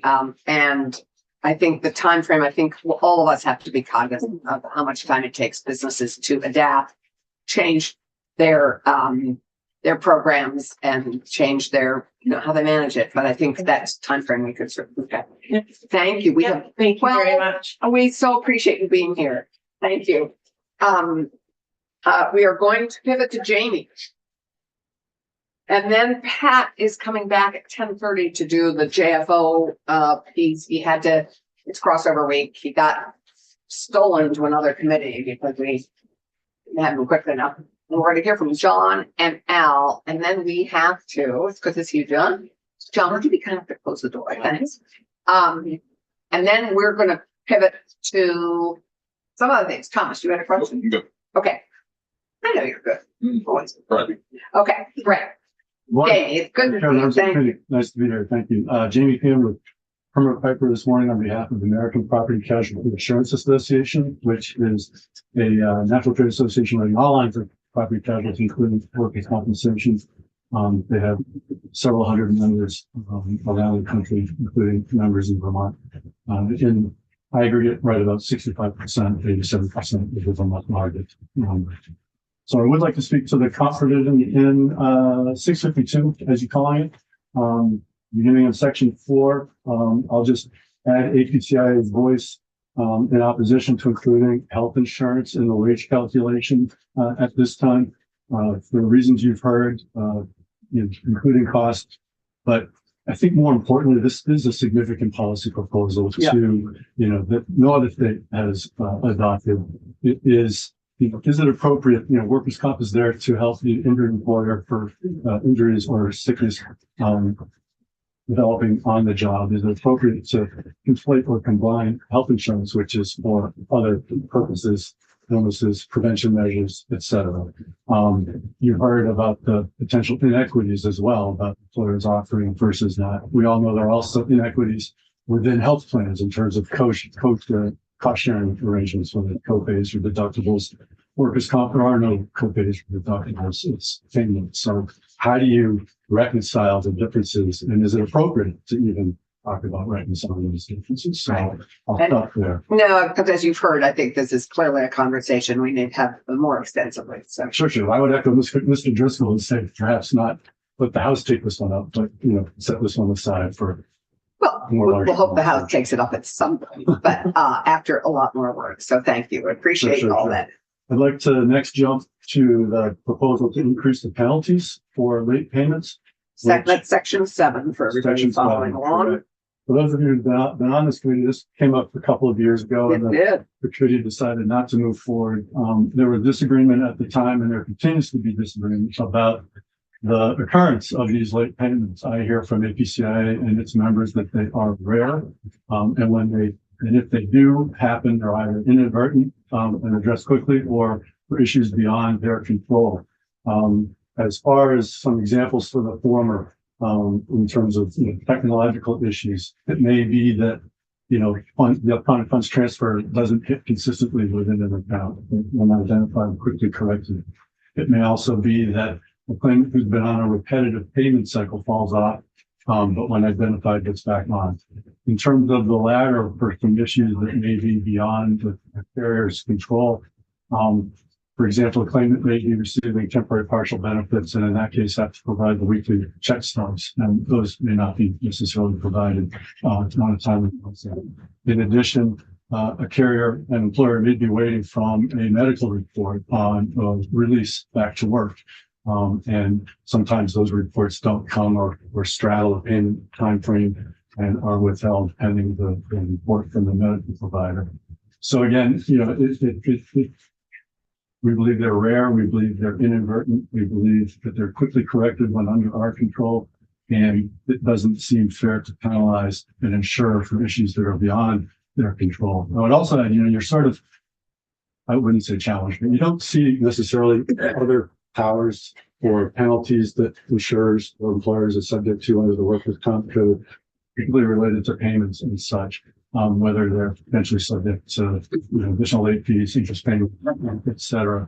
Significantly, the commissioner is also vested with significant authority to investigate particular actions, especially if there are suspicious violations or suspected violations of the statute, including administrative penalties, also including, as we all know, workers' comp is sort of a shared regulatory jurisdiction with the Department of Financial Regulation, which actually sets the rates and issues the licenses. And DOL can transfer or refer administrative issues over to DFR for looking into as well, and also subject to their own penalties. I raise this again because, I don't know if we've heard there's no data. I don't know. Actually, we've heard, we've had this one in this committee that this is a problem, and that it's a problem for many clients of even just one particular lawyer. So we actually have, it's individualized data. You're right. I don't think you as an insurance company probably keep tabs of who's late, but it is your responsibility to get these payments in a timely fashion to people who are dependent on this money week to week and who live paycheck to paycheck. So it is incumbent on us to get people the means they need to live. So I have less sympathy with penalties for things that are late with big companies that should be able to get these done in a timely fashion. Well, I thought I heard from the department this morning that they don't have the site. And I certainly appreciate the practitioners bringing their examples, but again, I don't know if that's an aberration. I don't know if that's common. I don't know if it's an undercount of potential risk. It may be a undercount. It could be. In the absence of data, I don't know that. And how would you propose we get that? I think you could ask the department. The reason I raised the penalty issue is, if, for example, the department identifies a particular company that might have a pattern, I got to think an inquiry from the department to that company or an inquiry opening investigation is going to certainly get the attention of the company. I got to think. Yeah, and I'm just going to ask Dirk on this if I could. And Kelly, I know I would like to weigh in. Dirk, we've had this challenge before. And why is DOL not starting to collect the data on this? Are you able to collect the data on this? We cannot run reports that show penalties for late payments because our database is not that sophisticated. It will be though, right? One of these days. Right. Different. We're working on it. We are also modernizing the workers' comp database as well as the UI database. It's just taken some time.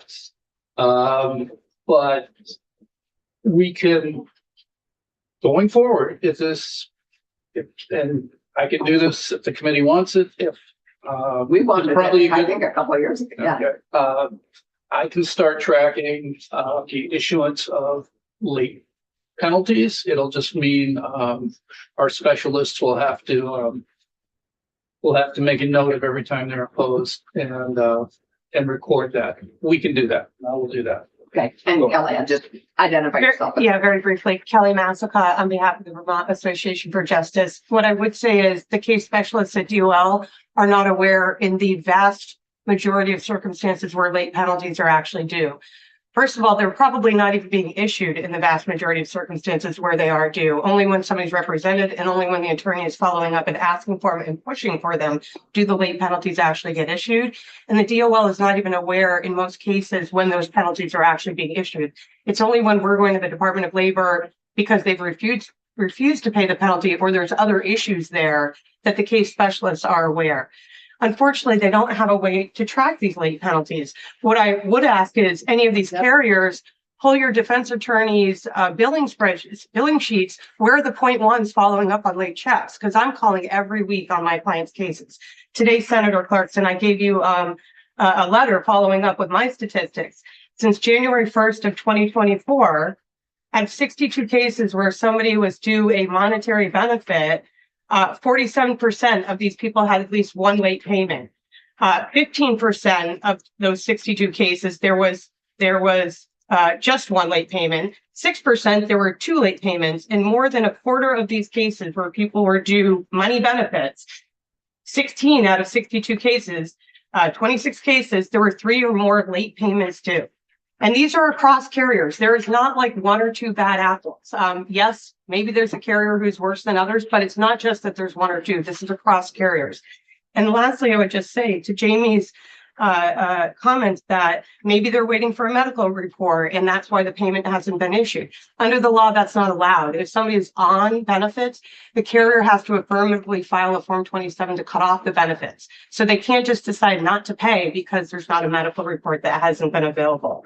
The other thing about repetitive pay is Jamie said somebody falls off of repetitive pay. It's the carrier's responsibility to make sure that they don't fall off repetitive pay and that the person continues to receive timely issuance of their benefits.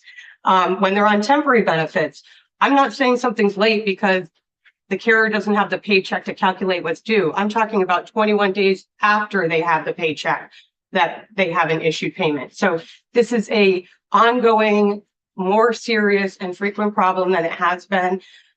2 years ago when this came up and you guys asked for data, I was forwarding Dirk in many cases right at the beginning. And he said within the first week or two, well, there's a couple of instances right there in just a week or two. I haven't bugged him for the last 2 years with every single instance that I've had of late payments, but Dirk, I can certainly start doing that for you. Yeah. And we already have a penalty, right, of 10%. 5% if it's 1 to 20 days late, 10% if it's 21 or more days late. Right. And this, right. It's just not a sufficient penalty. So if you're finding it's not a deterrent. It's not a deterrent. I appreciate Kelly pulling the numbers again. I don't know the reasons for those. I don't know if it's industry wide, if her numbers, are common elsewhere. I volunteer APCIA to work with Kelly and her, colleagues as well as the department to try to identify a way to collect this data so we can make an informed decision. Whether it's as simple as, copying the department on, correspondence or whatever it might be, or whatever we can do to kind of bridge this difference in opinion in terms of the severity of the Well, problem. I'm not sure it's fair. It's just a difference of opinion. I think it's a difference of experience. So I won't retread. Yeah. So, No. so thank you. Keisha. So I'm so sorry if this was already covered, but have you asked your members how to make sure the payments are more timely? Was that part of your testimony? My testimony was I'm hearing from the members that they are rare that the late payments and they fall in two buckets. Either sort of a technological error that is identified and quickly fixed, or they may be for issues that are beyond the carrier's control. So those are the areas that, I hear. And no, I haven't heard, I asked, is this happening? And that's Okay. Well, maybe you can take this testimony and, we don't hear about this in a lot of other areas of payment, sort of payment due. My knowledge, especially from folks like your carriers. So well, that's why I was wondering, if there's a pattern or a particular set, of perhaps folks that, in that category. But if it's so rare, then they shouldn't really be concerned about the penalty increasing. I don't know, Well, 52 cases in a year, it doesn't look like. I mean, these are some fairly significant jumps in penalties. And again, there are issues that may not necessarily have with appearance control, there's a concern there as well. Well- This applies across the board. Then if there's concerns they have that are within the law, then we can look at, some kind of way to massage this language in the future. But if you're saying it's so rare that this really wouldn't be a problem, that's why you do things like this. It's because you're trying to correct a situation. Well, what I'm also saying is, it helps to have the data before we can inform us to make the public Right. policy decision. So now you've heard it. Is this the right thing to do, given what we know? And I'm saying we don't. Jamie, tell me what else you need to. Yeah, just quickly, Give us. the other sections on the case management services and translation services, it's in the carrier and employer's best interest to get the injured worker back on the job. And so You're okay with those? tools are utilized to be able to help do that. And carriers are using case management services and translation services when necessary. In fact, I've heard from carriers that, particularly with indemnity claims, it's, the vast majority automatically assign a case management worker. Our concern is, when you put in statute something that's already working, something that is already addressed by department rule with such a rigid format that it has a potential for conflict, has potential for delay, has a potential for increased cost. But, I guess in summary, it's happening, it's working, and I don't see any need to. So I guess what we have heard in testimony is that it's happening, but not working as well as it could. And that codifying it would be helpful to ensure that it actually happens every time someone asks for it. Because that matters, that people be able to get the translation services when they need them, and that they get the medical case manager when they need that. Agreed. Again, the whole goal is to get the injured worker back on. We need people this back is at just work. Sort of perhaps Agreed. a little difference in opinion than how well it's working. Okay, thank you. I appreciate it. Thanks for the. Thank you very much. And I think Morfell, no matter what we do on these, I would hope that we would continue collecting the data and coming up with a way that we can collect the data in a systematic way on some of this, because obviously these payments are so important. Agreed. Yeah. It's to begin collecting the data. Yeah, no, and we have to figure out how we do that. So we are way behind time, and I apologize, but this is also mostly our only time on the labor bill. So it's very important that we get through these. Patrick Tiverton, I know we're going to hear from Chris Delia, but that's a housing shift, which we're going to wait for a minute. We have Patrick and we have John and we have John. Where did you go? Okay, and we also have. He's right at the door. Oh, okay, and Al Gordon. Al Gordon. Is Al Gordon in the room? Al Gordon's online. Oh, Al Gordon's online. And Patrick is just popping in. Oh, there's Al Gordon. Okay, great. So, and is Patrick, where is Patrick? He's joining the Zoom. He's joining the Zoom. I think, Patrick, if you don't mind waiting for a sec, I think we're going to finish with hearing from Al and John. And then we will jump to Patrick and hear JFO's response on cost. And then we'll go to Chris Delia. And committee, take break when you need it, as long as we always have 3 here. Okay, great. John, hi, you're on deck. I think you're on deck right now. Outstanding. You're standing, no, you're on deck, in the chair. If you can. And then Al. Wait, you want me in the chair? Yeah. On deck, that means ready to go. All right. Okay, great. Welcome. You, the lawyer behind me, make me nervous.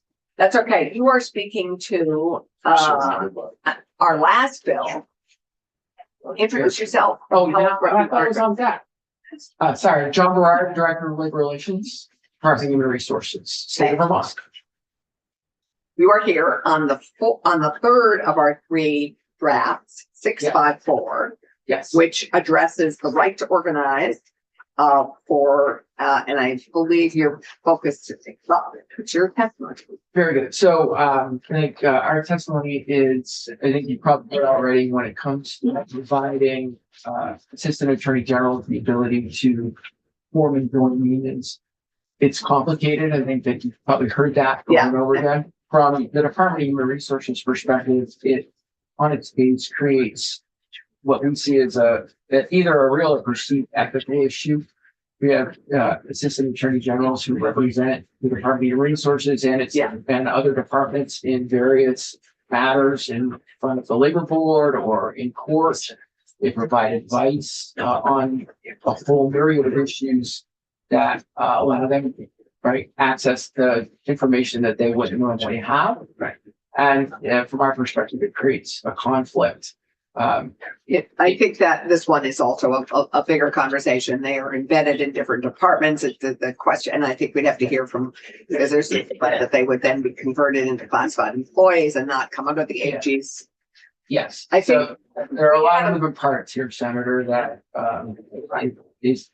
I'll just give you a quick example, right? When we bargain, I'm required to have outside counsel co-chair with me, not because I've been bargaining contracts since 1990 in various forms, not because I'm not capable, but because of the fact that everything that we do, right, ultimately potentially translates either into me as a classified employee or to exempt employees like the AHs for wages and things like that. So there's a conflict there, or at least a perceived conflict.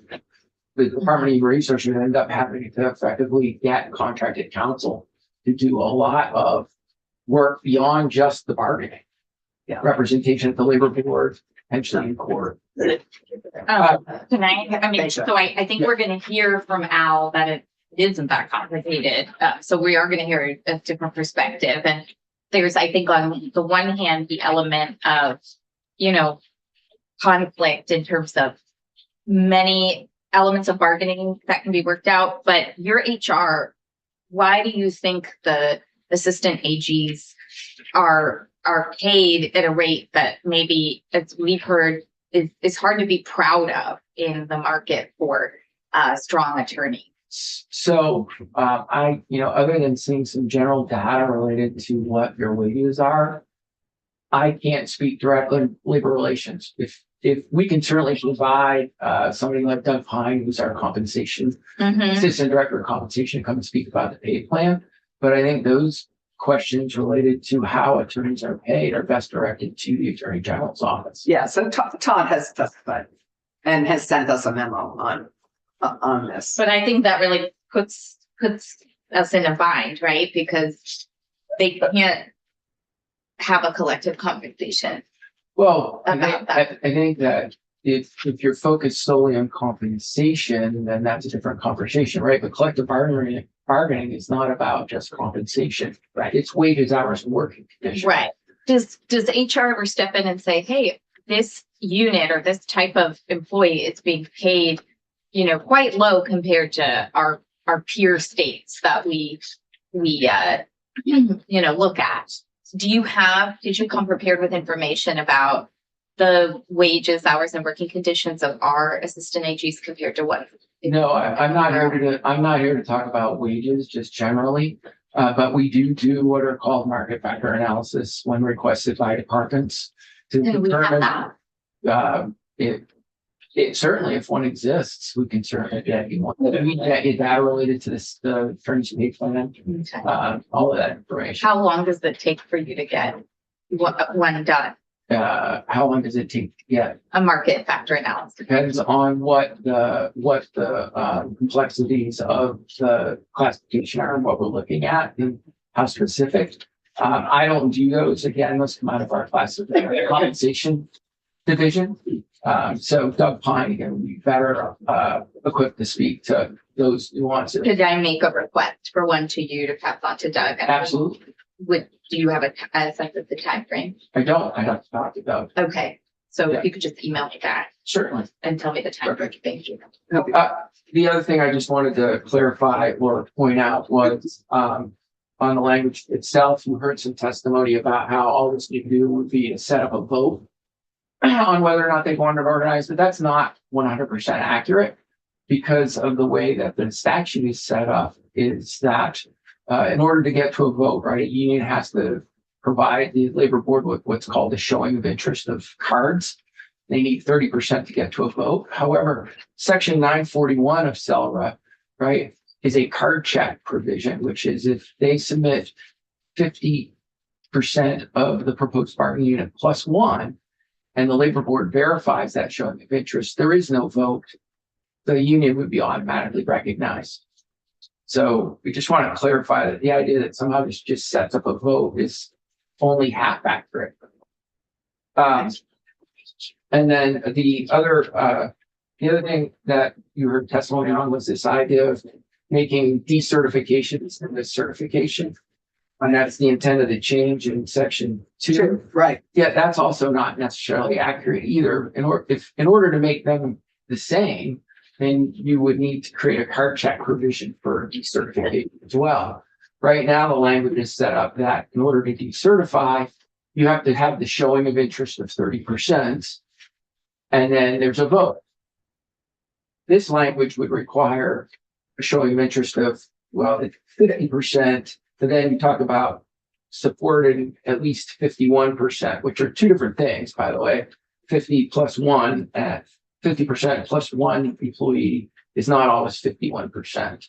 So those are two different things. I'm just pointing out the discrepancy there, but there's no provision in this proposed language for some sort of decertification by card check. So if the idea is to make them the same, this language doesn't do that.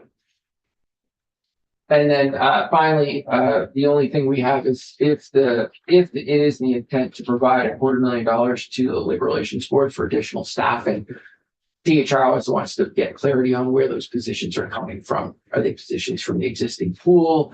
Is the legislature going to add to the pool? Is this for contract staff? Judy, we only heard that it was for another attorney and for a additional part-time clerk, and to take the part-time person to full-time. So I think it's one part-time, one part-time, and one and one full-time lawyer. Because she's overwhelmed, quite honestly. And so I don't know where those positions are, and I think with this, that's a detail we may have to let the other body address. But I think the need is real, and when you would work with the board enough to know how pressed they are.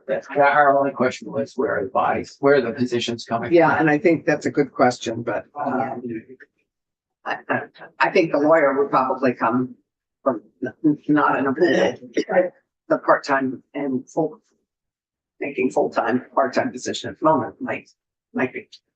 I'm sorry. Thank you. And so that I appreciate the question. I'm trying, I know you're pressed for time. We're a little behind. Yeah. That's really the department's position. Which is what your question of where No, it's our position on that. All right, that's just in summary, that's our position. Other than clarifying where the positions come from in section 4, are you supportive of the LRB and support of the additional staff and their workload? We have no objection. Let's say that. Okay. I think that's fair given the circumstances. Okay. Thank you. I appreciate that. John, thank you. And I realize, I don't know if you were in the room when we introduced ourselves, because this is your first time in this committee this year. And so have you met? I don't think I've met Senator Chip. Nice to meet you. Tom Chittenden and everyone else I have. Yes, well, we have the pleasure of working with you on numbers of committees. Yes. Great. Okay, terrific. Thanks. Thank you. We'll shift to Al Gordon. Al, welcome. You just heard our additional introductions, but do you know all of us? I've heard the introductions that you've made at various times this morning, and it is a pleasure to meet you all. Thank you for agreeing to let me sit in front of you today. I apologize I can't be there in person, but the scheduling happened so late. It's okay. We are grateful that you've made time for us. So thank you. Thank you. So by way of introduction of me, my name is Al Gordon O'Connell. I use he, him pronouns. I'm a labor lawyer. That's what I do. I've been doing it for 25 years or so. I worked first as a neutral for the federal government, for the Federal Labor Relations Authority, where I was a unionized lawyer, by the way. I was in a union. Federal government labor lawyers are unionized at the NLRB and the FLRA. I'm now, and for the last 20 years, I've been at the firm of Pyle Rome Ehrenberg. I'm the managing partner of that firm. We are the largest union law firm in Vermont. We represent private and public sector employees across the spectrum. And in that regard, I serve proudly as the general counsel of the Vermont State Employees Association. And they obviously take a very strong position about the legislation in front of you. And as John Berard predicted, I am going to say that this legislation is entirely uncontroversial because it is already the public policy of the state of Vermont that workers should engage in collective bargaining, or at least have that right. The right to engage in collective bargaining is in the public interest. You have 6 or 7 statutes providing for labor relations rights and collective bargaining, and that makes clear the legislature's intent around that. And so all you're being asked to do is to say that assistant attorney generals should have the right to collectively bargain. All you're saying is that they are workers who have the same kinds of concerns as any other kind of worker and who need the same rights and protections. And the trend toward assistant attorney generals is for coverage. I think Connecticut passed legislation in 2016 covering them. State of Washington passed it in 2019. And those are not the only 2 states. Those are the most recent 2 states. And Vermont's always been on the vanguard of respecting and protecting its workers. So it doesn't seem too much to ask here. It is really a very simple proposition. So the concerns that you've heard from management representatives are not actually concerns that result from this bill. And actually, they're entirely premature. Let me start with what John Berard mentioned this morning about certain AAGs who may be involved in labor relations matters. Those types of employees under existing law would already be excluded from a collective bargaining unit as confidential employees, right? There are 5 assistant attorney generals who we appear opposite at the Vermont Labor Relations Board. Those 5 assistant attorneys general would not be eligible to be in the union. And that's normal. There's always going to be a group of employees who are engaged in the labor relations function who are not allowed to organize. That doesn't interfere with the right of, say, an AAG who does nothing but human services work. There's nothing about that person's work that would prevent them from being organized. So they're not wouldn't just recuse themselves on specific issues, matters. They would not even be eligible to be in it. Exactly. And that brings to the point of why this is so simple and non-controversial is because you have an expert agency that's designed to make these determinations, and you don't even need to modify the statute to make that happen. So the first question, the thing that Todd Deloes was talking about when he appeared before you, was the fragmentation problem. Right. The statute, SELRA, already contains the ability for the labor board to determine the appropriate unit. And the labor board looks at 2 things to determine whether a unit is appropriate. Number 1, do the employees have a community of interest? It may be that the embedded AAGs in human services do not have a community of interest with the ones who work directly in the AG's office. The labor board will be asked that question and will determine what the scope of the unit should be. And there are several possibilities. A statewide unit of all AAGs, a unit of just AAGs in the Attorney General's office, separate units of AGs embedded in separate agencies. But it's the twin goals of community of interest and preventing over-fragmentation that will be given to the labor board. This body does not need to debate those questions. There's a long line of case law all the way up to the Vermont Supreme Court that explains why and how units should be put together. And that also brings up the questions about pay things, because part of the community of interest factors is whether the employees have a similar method of compensation, whether they work for a similar supervisor in a similar chain of command. Those are things that the labor board will determine to decide what the unit should look like and what negotiations will look like. They should not prevent this body from saying, we believe our assistant attorney general should be respected like all other workers and should have the right to band together for mutual aid and protection, because that's really what the statute is all about.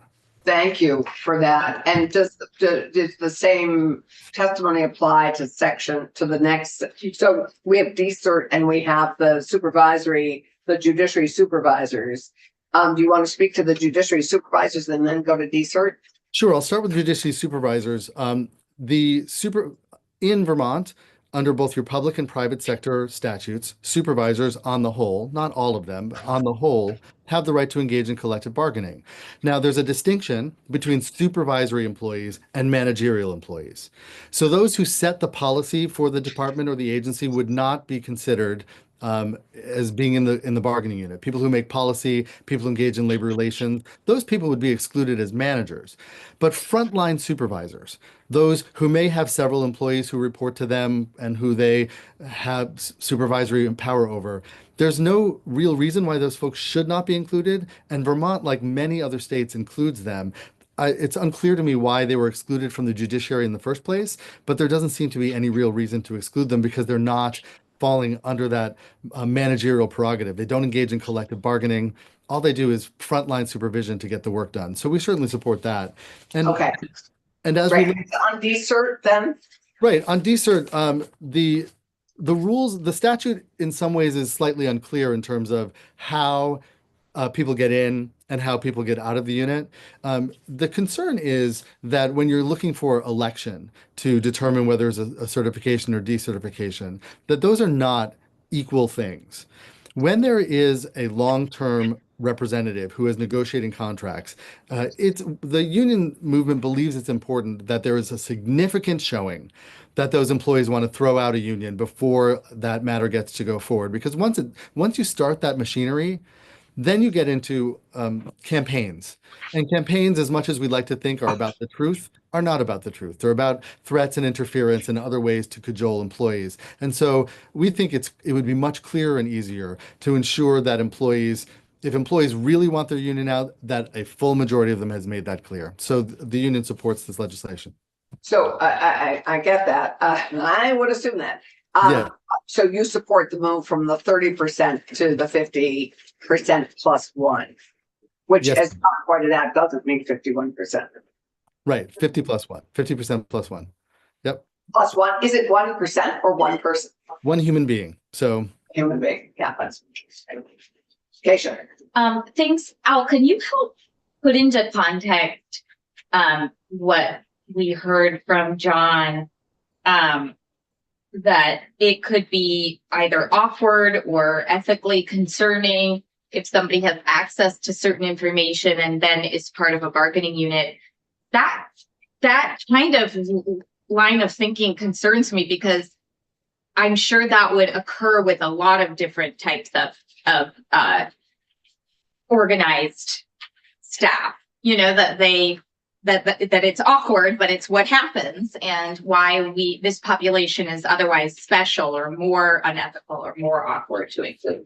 yes, thank you for the question. It's a question that in my practice I deal with routinely. I'm in the middle of a proceeding in another state where that is a central question before the Labor Relations Board. And the fact is that those considerations are already something that the Vermont Labor Relations Board looks at. So to determine whether an employee is confidential and thus excluded from coverage, one of the questions is, does the employee have routine access to confidential information? What kind of confidential information that is? And so merely being able to go into a case file that may relate to labor relations would certainly not be enough because that employee should not be going into that case file if it's not their case. So it really comes down to a case by case, person by person determination as to how much involvement that person has and how much knowledge that person has about labor relations that are confidential. And general confidential information, confidential is a funny word, right?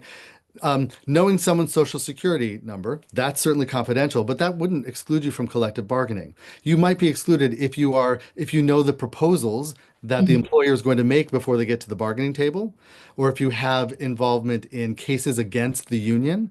But that's going to be a very, very small number of assistant attorneys general. Yeah, I think this is just the basic mechanics of how you structure labor relations, not something that's like that we have to solve or that is intractable in some way. I would really hope we keep this moving forward because it's just come up for so many years. Right. And just lastly, because we are running out of time, the support for the additional staff on the Labor Relations Board, your experience with that at all? My experience is that the Labor Relations Board has been woefully understaffed for a very long time, and we have dozens and dozens of cases awaiting decision that simply can't get out. I have employees who have been waiting 2 or more years after hearing for a decision. Please staff that agency appropriately so that we can have labor management working in the state again. Thank you. Any questions for Al? Okay. Great, thank you. Thank you very much. It was a Oh, pleasure. it's been a whirlwind. Patrick Titterton, Good We're morning, sorry. Madam Chair. good morning. I hope you're feeling better. I was gonna ask, my face is made for radio today. Do you mind if I leave my camera off? Your voice is made for radio too, Patrick. Well, that's the cold. It's giving me a low timber. Yeah, no, I'm sorry that you're feeling lousy. But we're glad that you did most of this work yesterday, so you didn't have to do it with your cold. Tell us let's begin. We're looking at well, Patrick, tell us what you've done and what you have discovered. And I think we have Patrick's memo where? I have a memo for someone. Okay. Patrick Titterton, Joint Fiscal Office. I don't have a specific memo for these two bills. What I was planning on doing with the committee is sort of, I mean, you've heard a lot of testimony about a lot of the considerations, so I will just try to talk about, sort of our perspective of thinking about what are the costs of some of these proposals. I think that the memo you might be thinking of is related Yes, so the memo, I know we have one for economic development. Exactly. So that's I think we're talking about that later. Okay, I thought there was one for today, but we're getting your input. So Right. if you want, I know we were just talking about, was it drafting request 0654? So I can start there if you like. I don't have a 1065-4. Yeah, so this is the collective bargaining bill. I don't have a ton to say in terms of sort of anticipated costs. My mind kind of goes to two questions. The first one being, you're giving them the right to unionize or collectively bargain. The question then is, do they then take that opportunity to actually go and do that? So there's that question there. And then in terms of change in cost that might be associated with that to the state, it kind of comes down to what agreement is collectively bargained for. So at this time, I don't think that we can put a dollar figure on what that might look like. But those are just two considerations I want to just throw out there when thinking about what could the potential cost of this be. It really comes down to what agreement is ultimately So it's an they come unknown. to. Yeah. Okay, but the LRB and the DCERT, I assume would be a decreased cost to the state potentially. Again, there's kind of an unknown there. Potentially, maybe, it really gets into the world of some hypotheticals of how much that changes, the landscape on the ground. Right. So that's what I have. There are the straightforward cost. It's just an appropriation, right? Yeah. Yeah. So that's the cost with that. Right. Okay. Thank you. So- We're clear on that. That's helpful. Any questions on 654? Okay. Okay. How about moving as we go backwards to 653? Sure. So the first, so again, I'm gonna tell you there's several unknowns for me with the potential costs. I think some of those have been talked about, and I'll just throw out with our role, that none of this is any comment on the policy itself. It's just our perspective on thinking through potential costs or savings, whatever it may be. So in the first instance, the vacation leave, That's 652. is that not what we're talking about? No, well, we can. That's where you are. Let's go to 652. It's the bigger of the bills anyway. I had finished my thoughts on 654. Right. I had thought you were going to 653. I apologize. 653. I thought we were kind of going from the back up. Let's go to 652 because it has the most cost. Oh, 653 is really quick. I don't have any thoughts about potential fiscal impacts with those. Okay. I don't know. I didn't identify something that looked like it would Right. create anything more than any sort of de minimis cost. Okay, great. We like the minimus cost. And so now let's go to 652, which has some cost implications. Yeah, and this is the one where I was mentioning there's a good amount of unknowns about what potential costs might look like. So when thinking about vacation leave, the commissioner and I had talked about, well, what in the system can we potentially get at that might tell us a little bit about what employers are already doing in terms of paying out vacation time that's accrued but not been used. So there's oftentimes employees will receive some like a severance package, right? For X number of years here, you get X number of weeks of severance pay. Sometimes it can include vacation time, and that severance pay or the payouts upon leaving the employer has an offsetting effect when thinking about what their unemployment benefits might be. Because the more that you're receiving in severance can bring down the benefits that you can receive from the trust fund, right?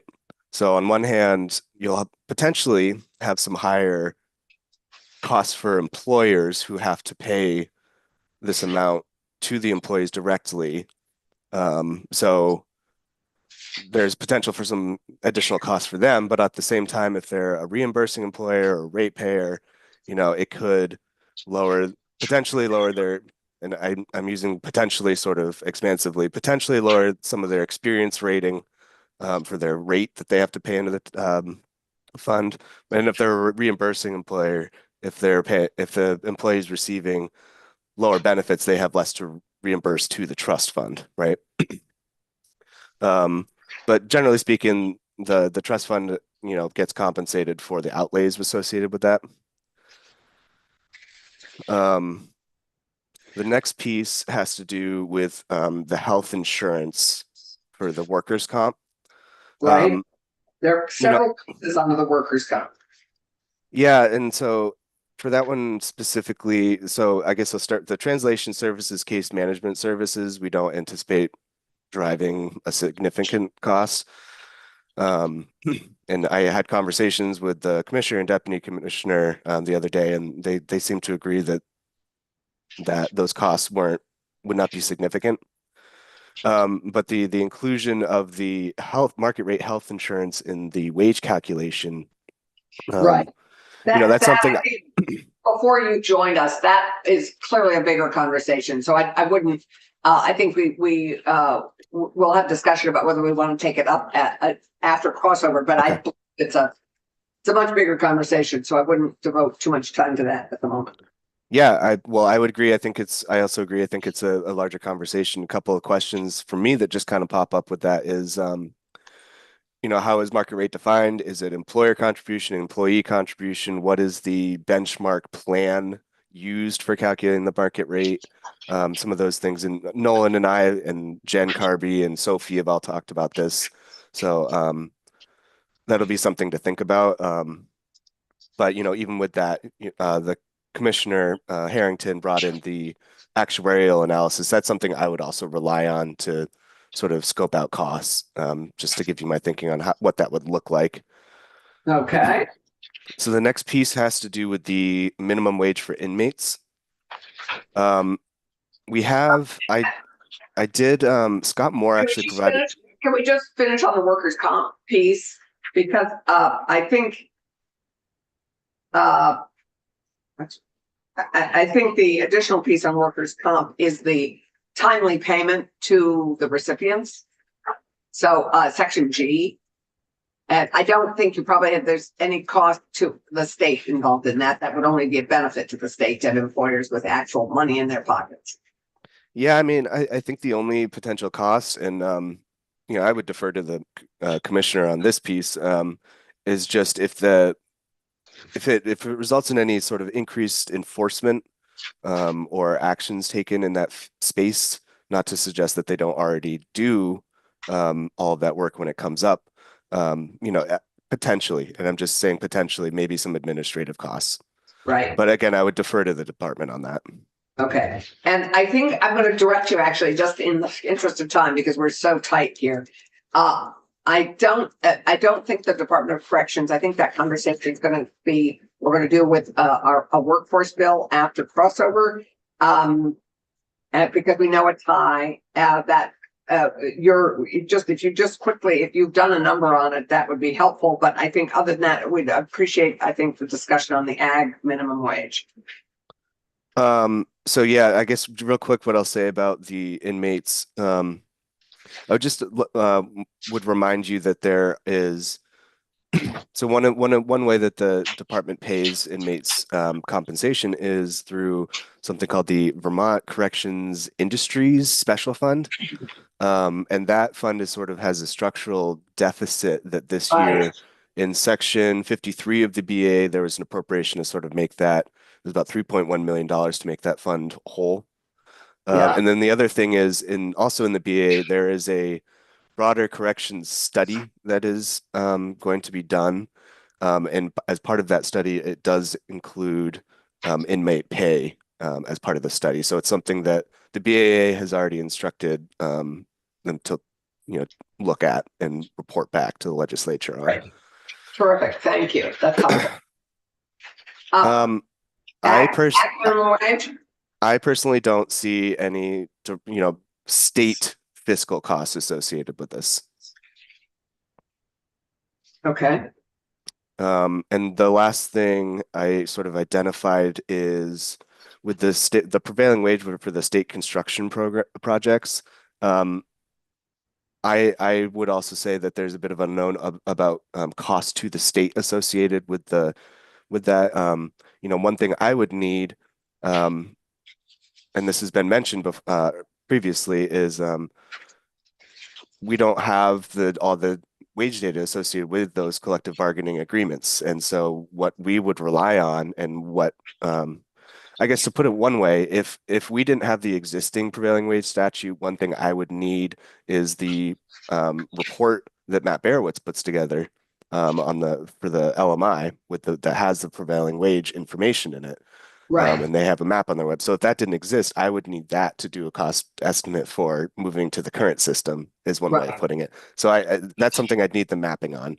Okay, great. And then the other piece in that with the reporting, I think most of it has to do with if additional staff are required to administer the reporting, and what systems the either department or departments would require to maintain that information.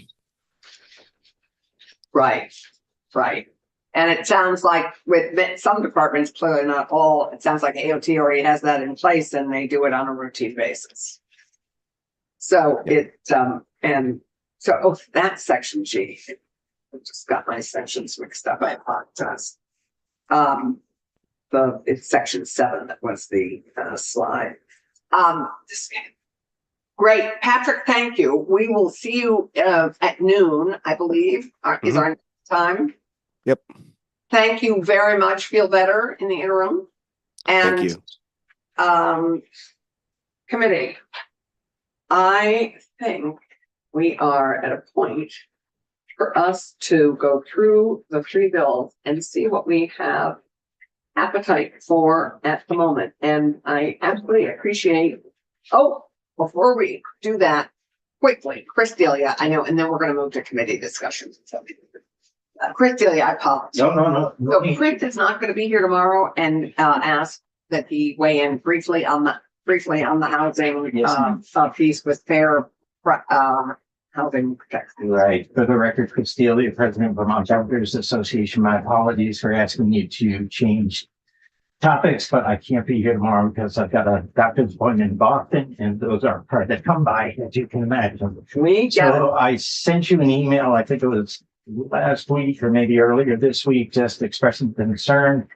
In your housing bill, page 22, parentheses 6, you've got the word integration, or words integration status in there as it pertains to real estate lending. Yes, it was a mortgage. Correct. Concern. And I identified in my email what the concerns were. So I would just ask you to remove those 2 words. Citizenship is fine. Sorry, which section? Because it's the mortgage section. Page 22, parentheses 6. At least that was the draft I was looking at. Yeah, parentheses 6, it's on line Yeah. 10 on page 22. Correct. So citizenship is fine, immigration status is fine, and all of those other categories. Listening to the testimony the other day, it seems like it was really focusing on rental housing. Yes. But this one does create a challenge for us in the marketplace. So just ask you to not. This is the challenge for mortgages. For It's getting challenge, mortgages. it's a challenge for mortgages based on the analysis that we have to do, which relates to right to repayment, risks to repayment. Also, we can't, and I should note We that as banks. we as banks, correct? I don't think did you introduce? Yes, I did. Okay, good. And then also many of my institutions sell mortgages in the secondary market. And we would not be able to attest the immigration status for those mortgages. So that's going to cut off a lot of access to capital. So that's another concern that we have. Again, everything else in those sections is fine. Great. So you're fine with the rest sections for all the other fair practice, Yes, ma'am. fair housing, unfair housing practices pieces. Okay, great. Chris, thank you. I Thank you. appreciate you coming in to share that. Well, again, I apologize for disrupting your flow. You have it. You refreshed us. Thank you. Thank you very much. Okay, now we're gonna shift back. Thanks. We just had to do that because Chris has been being patient. I think we now need to decide what we would like to move on and what we're ready to move on. And Keisha, before we get deep into that, okay. I have a planned press conference at noon. I'm wondering if we express some kind of intention to come back later in the day.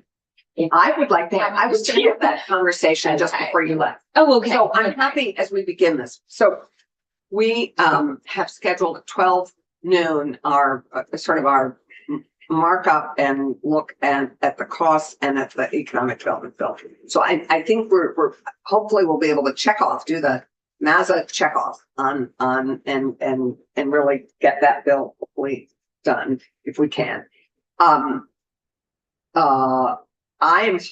would like very much if we are able to ask the committee to consider 2 time additions because the pro tem is very keen on our getting these built out. By Friday. By Friday. So the one area we may be able to be a priority would be in housing, but I hate to say that out loud, but I think we could make a case for that. Yeah. No. So I would ask that we consider coming back for an hour after our afternoon committees, if we were able, from 4:30 to 5:30, and coming back tomorrow. It's unclear to me what the floor action is like tomorrow, but coming back at some point after the floor action before our afternoon committees, and/or considering some time at the end of the day. I know. I know the finance committee is going to be working, but may have a bigger workload next week. In all fairness, and I don't know about education, and I know in GovOps we will be done early-ish. So. Okay. Can finance? Can you get out at 4? You don't know. That's what I do. We don't know. Okay, we could tentatively plan maybe. For tomorrow. From 4 to 5. Tomorrow afternoon, we've run out of runway. No, we haven't. On Education. Yeah. Oh, okay. It's not, we don't know where they'll be at the end of the day. I thought you were talking about today. Well, I'm talking about tomorrow. Okay. I talked about today also. I know you did, Okay. but I'm focusing on tomorrow. Yeah. Today, okay. You know, You'd be okay we'll 4:30, flexible. up to 5:30. We may not be back all at the same time, but That's true. tomorrow afternoon, I think that's a bridge too far. Okay. Because Give we it have to other 5. concerns. Yeah, I can tell you, I just have an overall concern about rushing through things and making mistakes. And that's what I think we're lining ourselves up to do. We're trying to rush through things without sufficient time to consider, to debate, to examine. And I don't like that as a method of operation at all. Can I make a suggestion? Where we look at an item and say, we need to hear from X, Y, Z before you make a decision. I as one committee member, perfectly happy to agree. Yeah, like those are, we have to hear from those folks to responsibly make a decision. You know, I think there's some areas where it's, well, you know, did ag come back and tell us this or that, where that feels more open for discussion. But I'm perfectly willing to respect that if people say, we haven't heard from these folks and that would be irresponsible, I will cease any further argument. Or we would hear from them and. Well, that's what I mean, not by Friday, but we're not gonna hear from them by Friday, so we wouldn't meet a particular question. Right. So I'm hearing more appetite for Yeah. after our committees this afternoon, maybe going to 4:30 to 5:30-ish.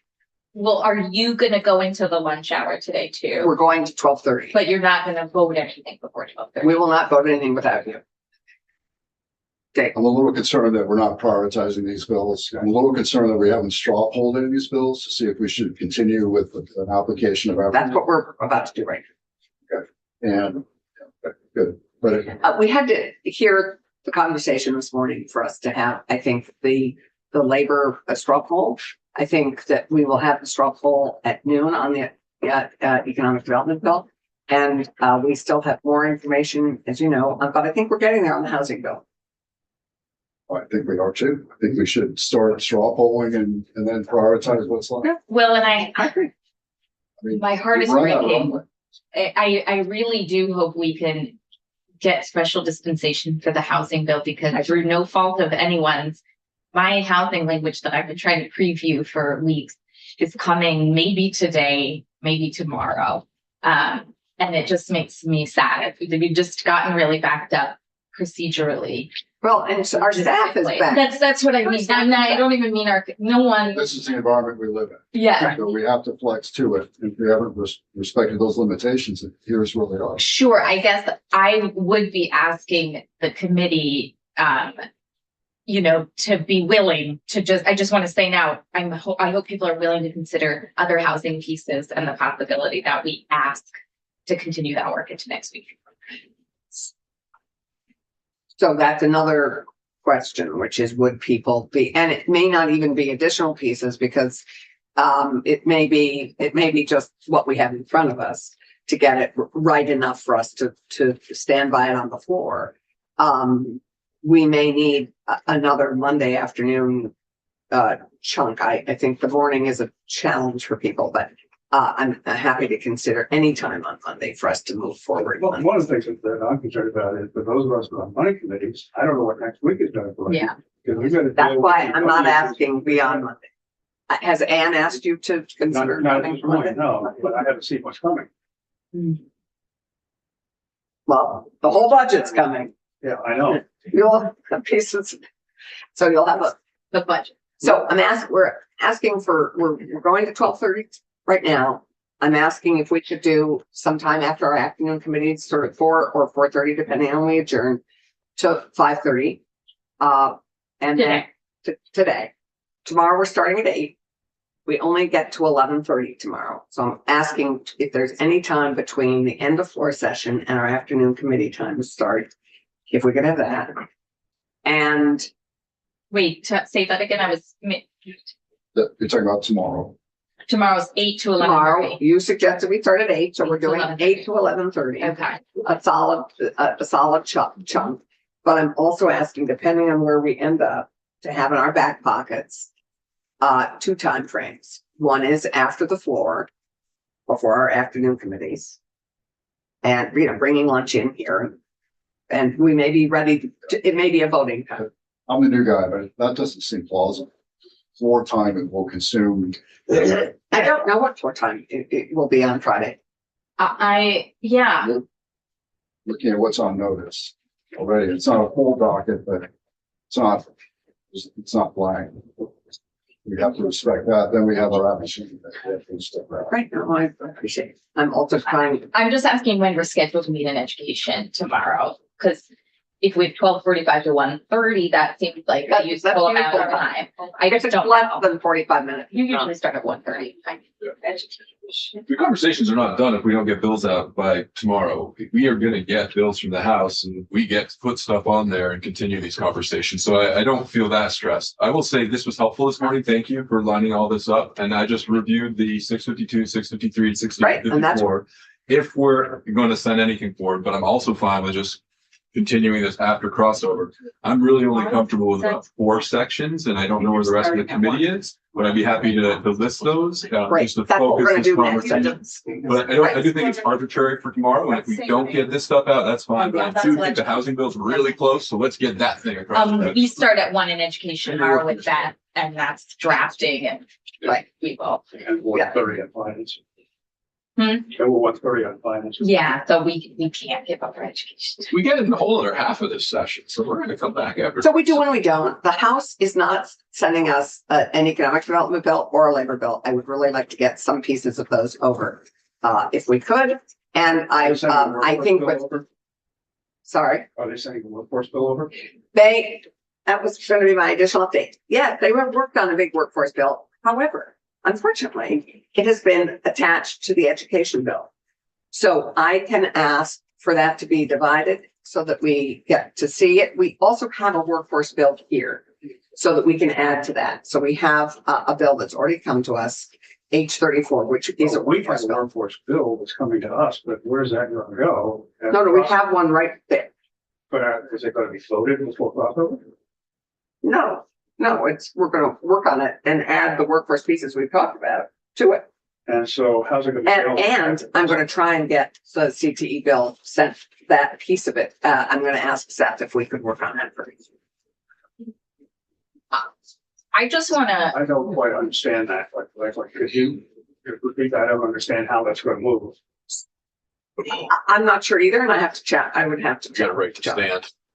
Certainly, if the House bill is going away, because we had some discussions of which there are pieces if we want to put a House bill, if there's no House bill, how are we gonna do that? We're getting a housing bill, but we need to No, get, a House bill regarding workforce development. we are getting it, but sadly, I'm not sure. We, Senate are getting it. And I need to work with John to find out how we would get the piece that is the workforce development piece that's now been incorporated into the education bill.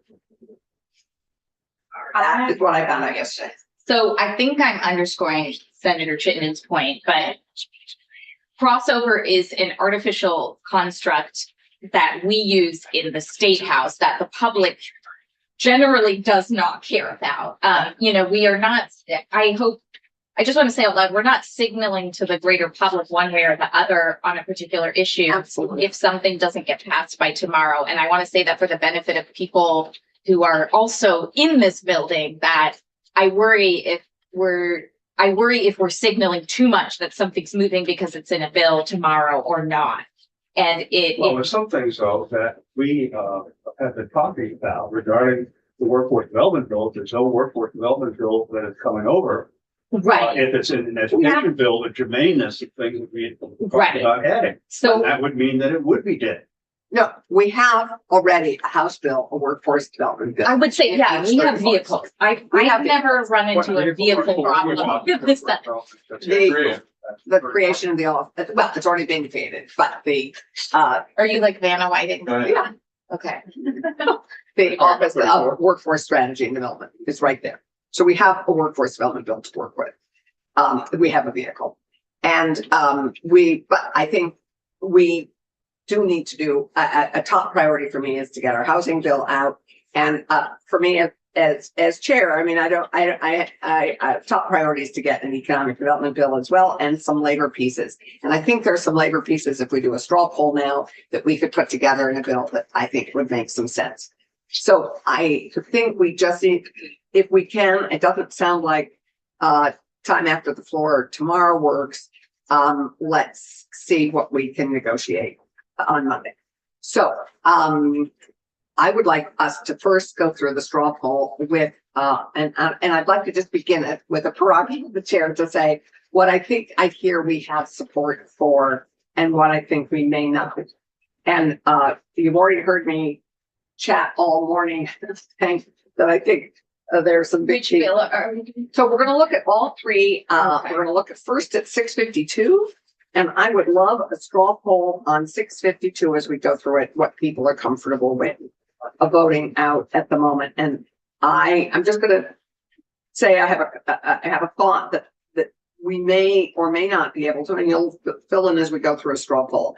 But I would say just generally, I think we may have some support around the ag minimum wage, the vacation time, the penalty phase, maybe adjusting the sliding scales, but the penalty and workers' comp, and the submission of certified payroll. Translation services.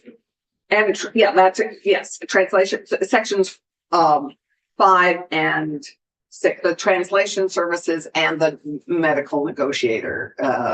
But translation services, and there was something else in that. But I think Medical case management. yeah, medical case management, both of those are simply codifying what already exists.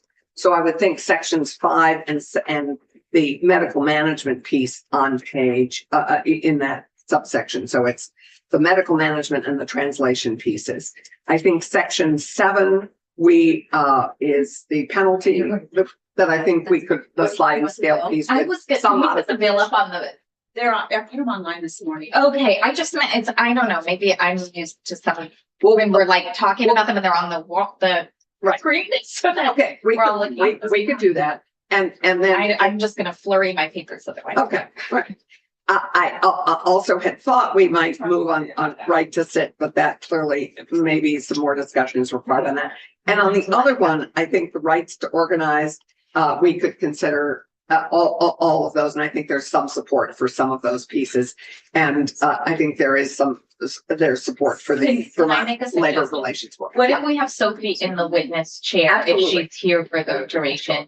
Sophie is scrolling through the document. Very nice. And then so that was sort of the things I thought we had some energy for, in the labor world and, Then you could. okay, wouldn't that be nice? Yeah, haven't done that yet. Okay, Sophie, let's go through.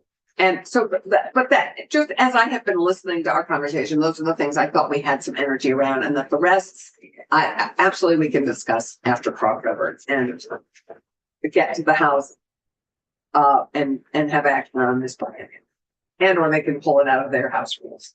Or I'm perfectly willing to accept that there are no votes to some of those pieces. Yeah. And when we get to them later, it's I don't care who else we hear from. I'm not voting for that. Right. It's not like I'm trying to keep everything alive because we barely hear how Senator we feel some of these things. And I was just trying to see where I see that we have possible support to move some things of these 3 labor bills. So, Sophie, can we put ourselves up online? Let's start with 652. Yeah. The code I need, I can't see when we're actually there's usually a code up there for me to share what I have on my screen. I learned how to do it yesterday, but when we're on, you can't just seek to enter the Zoom room. She doesn't have I don't a have computer. Do you need my computer? I can set it up. Here, I've got. No, don't worry, I've got it. And why can't you do that? well, there's a code that shows up when we're not actually live. I can't see it. Can you email me the Zoom link and then I can hand Sophie my computer. Okay. No, I've got a computer, I just need to get it. Oh, okay. Thomas, did you just go and find another computer? Oh, Who found that? Where did the computer come from? It's been my computer. No, This is mine. oh, you did have your computer. Yeah. Oh, okay. I'm sorry. I thought you said you. Okay. So Thomas, I talked through some of the pieces I had thought we had some agreement around, and then we're going to go through 652 and check off what we have support for and what we don't. And move from there. It doesn't have a subject heading, but it just probably.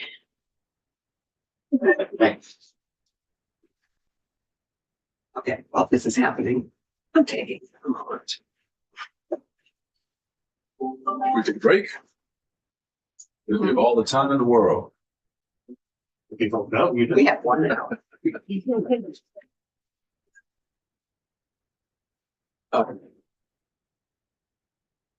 Still on YouTube. Sorry. You drop off. On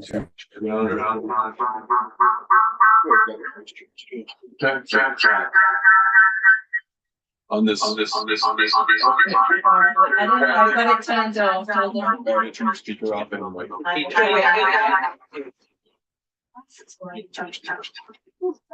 Wait till we get it up. They should be like that all day. I'm really gonna look to hear from the two of you. I think you were on the agriculture committee, no. The task. I was on the task force. So I haven't heard any testimony, so I just want to know where you all are. I have concerns with it because I haven't heard from ag and. I do have to deal with it. But let's wait till we get it up. Okay.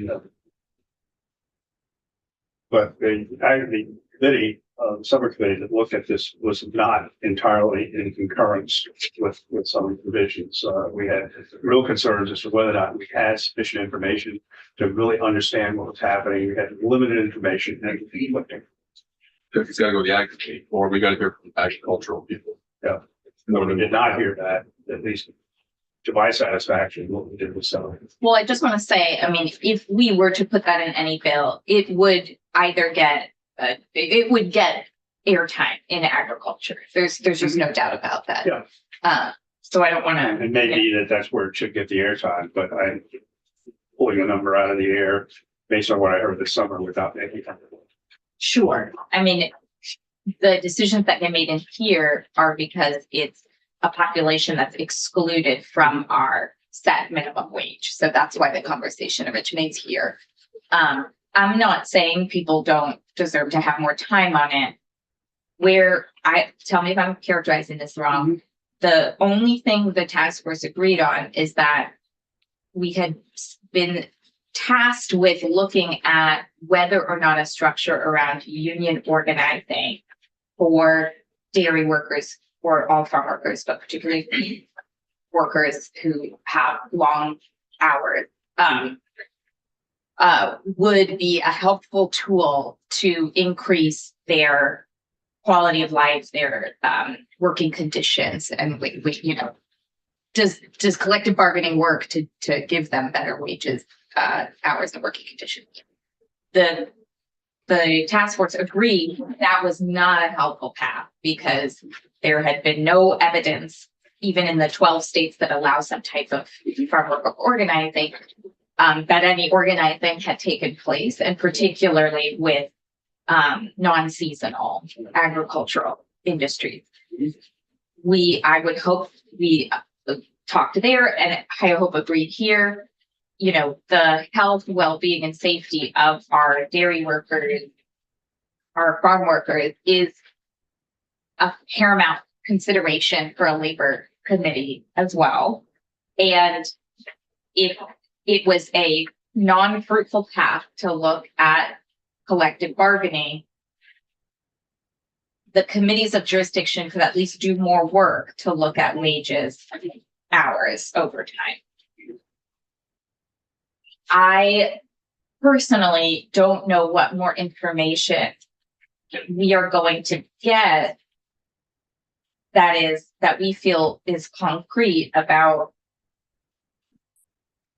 worker, especially dairy worker wages. And if there are wages that are below minimum wage, where might we get? Do you think the Agency of Agriculture is the group to go to for that? Well, I'm not sure, but I know that what we heard from was very limited in scope. We heard wage information that solely came from Migrant Justice and not from anywhere else, as far as the notion that most people were not getting the wage. On the other hand, we heard from the Dairy Producers Association, and again, this percentage numbers that they quoted and how valid what they quoted was, I have no idea because there was no official validation of that.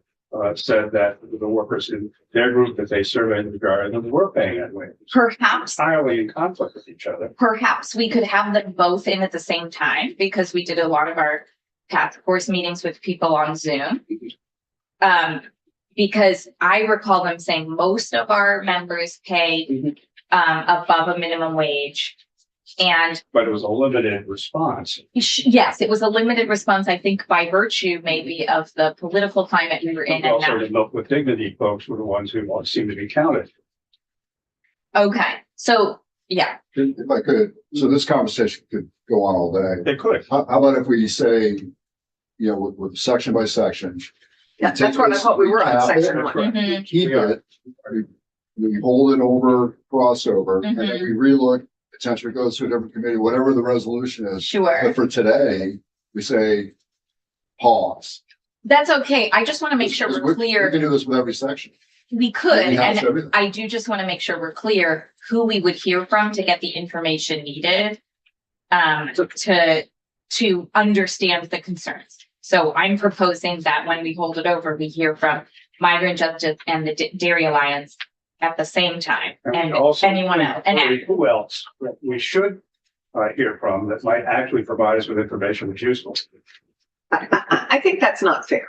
I think that all the information we've been given from all the different witnesses has been useful. I think, Yeah, we just need more. I think we need more, but I I wouldn't. think Randy's point is it needs to be, we need to make sure we have a balance in the testimony. But it's up to everybody to propose those witnesses. And we have some validity in what we hear. Okay. And you two have heard a lot on this issue, and we relied heavily in this committee on you on this. So I think section one, we definitely want to keep working on and section, I would move us to section two. Section one, I need more information on, so I would not be ready to move that out of committee. No, but Okay, but what I hear is that people are willing to keep it alive and discuss it, Would not move continue it to out, discuss. The overtime? yeah, No, section one, sorry. Section one. Minimum wage, right, ag minimum wage. Ag minimum wage holdover. hold over. I'm putting hold or check to go. Those are the two Okay. choices we have Or right now. we're not kill. gonna talk about it this year. Or no, Some things which we have is to fine. kill. Or no. If we don't have. Yes. Hold over. So here are our options, each section. Yes, I'm ready to move on it. Hold or no. Okay? Great. So section one, I think we have hold. You have hold on agricultural workers. What about the bona fide executive, administrative or professional employee overtime piece? That is the end of section one. Yeah. Oh, Okay? Hold. Section two. Agricultural workers overtime at 1.5 at 60 hours. Or, yeah, at best I'm hold. Well, 652, right? 652. So There's one. I'm a true negotiator. You And are. been at this a long time, came in with Randy. I would be willing to let this one go if we can spend sufficient time on the agricultural worker wage. Yeah.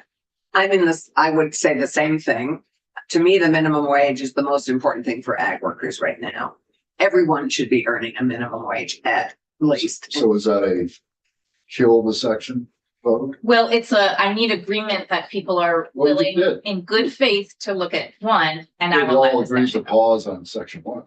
Yeah, that's about as good as it gets. But a Also- meaningful. but when we talk about section We one, did it that. is not solely what's being paid right now. There are more issues than that. to be Right. discussed. But I think we've got to hold on that. So we're going to work on that. Hold on that. Continue to work on that. Those days, I want people to earn minimum wage. I Yeah, just want to understand what thank the total bundle that they're getting in these. And we're- That's all. Yeah. Okay. And if we have unintended consequences by doing that, given what the labor force is and the nature of it, Yeah. would we wind up basically killing more jobs than we'd save? And I want to understand that. Okay, section two is overtime for ag workers.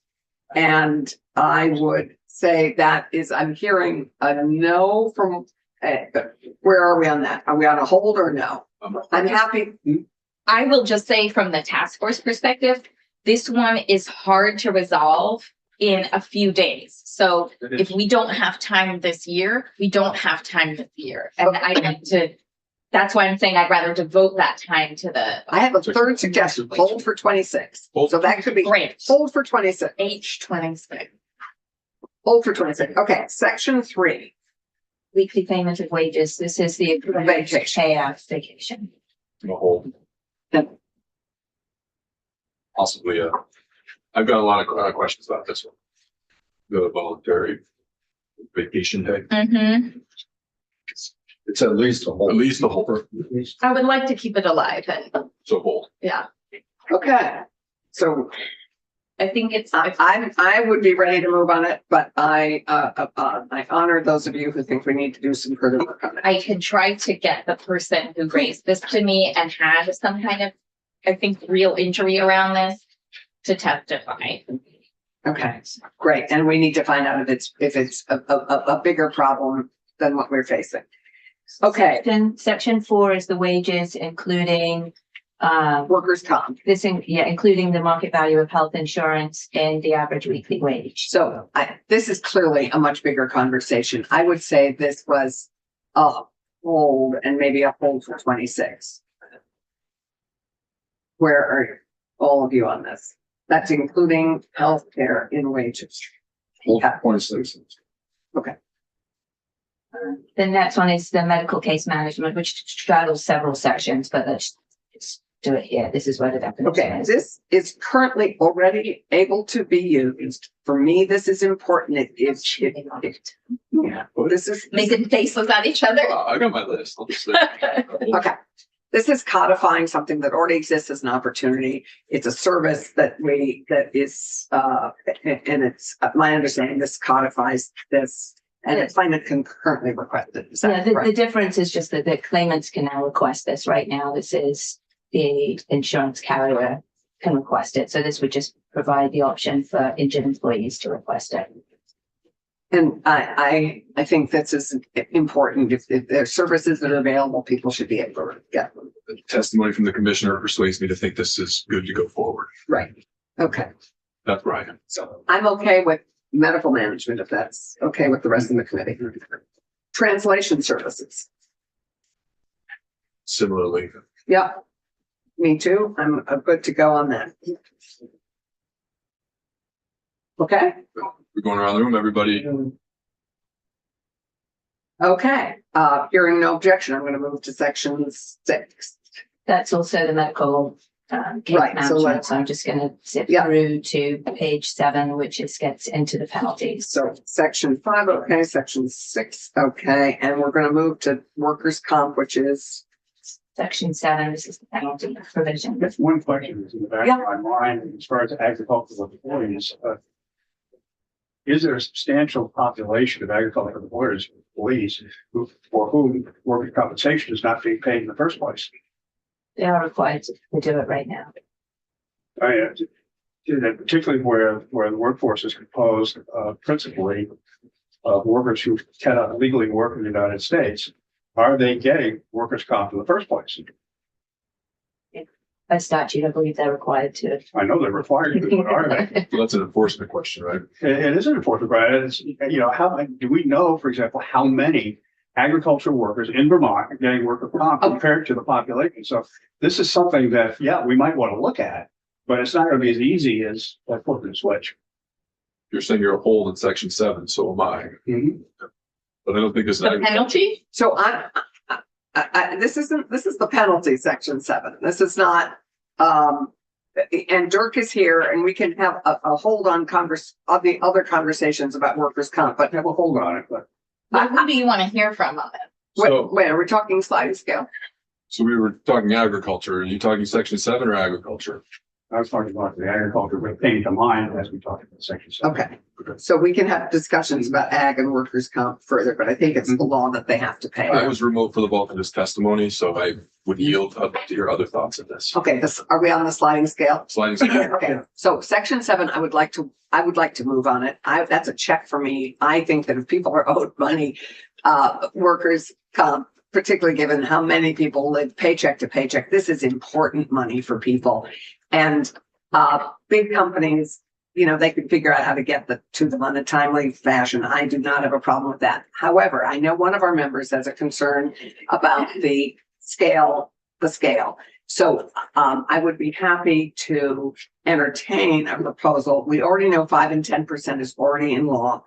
The 15, 20, and 25% scale. I know some members feel that the 25% is steep, and maybe.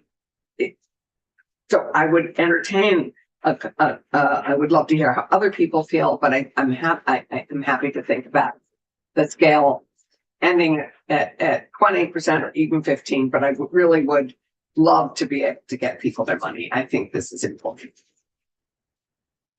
What are your I thoughts? think we have legislation that gets them the money. May not be at a magnitude percentage that is desirable around the table, but I think 5 and 10% is already sufficient. We don't need to go up to 25. Yeah, and where there's a persistent problem, referral to the commissioner, I think is the appropriate approach for disciplinary action as far as the insurer is concerned. I think we're hearing there is insufficient consequence for not paying in a timely fashion. So The consequence should be on the insurer, not on the. it is. Well, so there are other forms of payment where because it is considered an injury to the person who is owed the money, more money is added, right? A penalty is added because that person suffered hardship, may have had late fees, etc. But that happens everywhere in the commercial code, that you are owed more money for injury because you were not paid. That, in my mind, is the reason to do this, because the longer someone goes without payment. We're already doing it.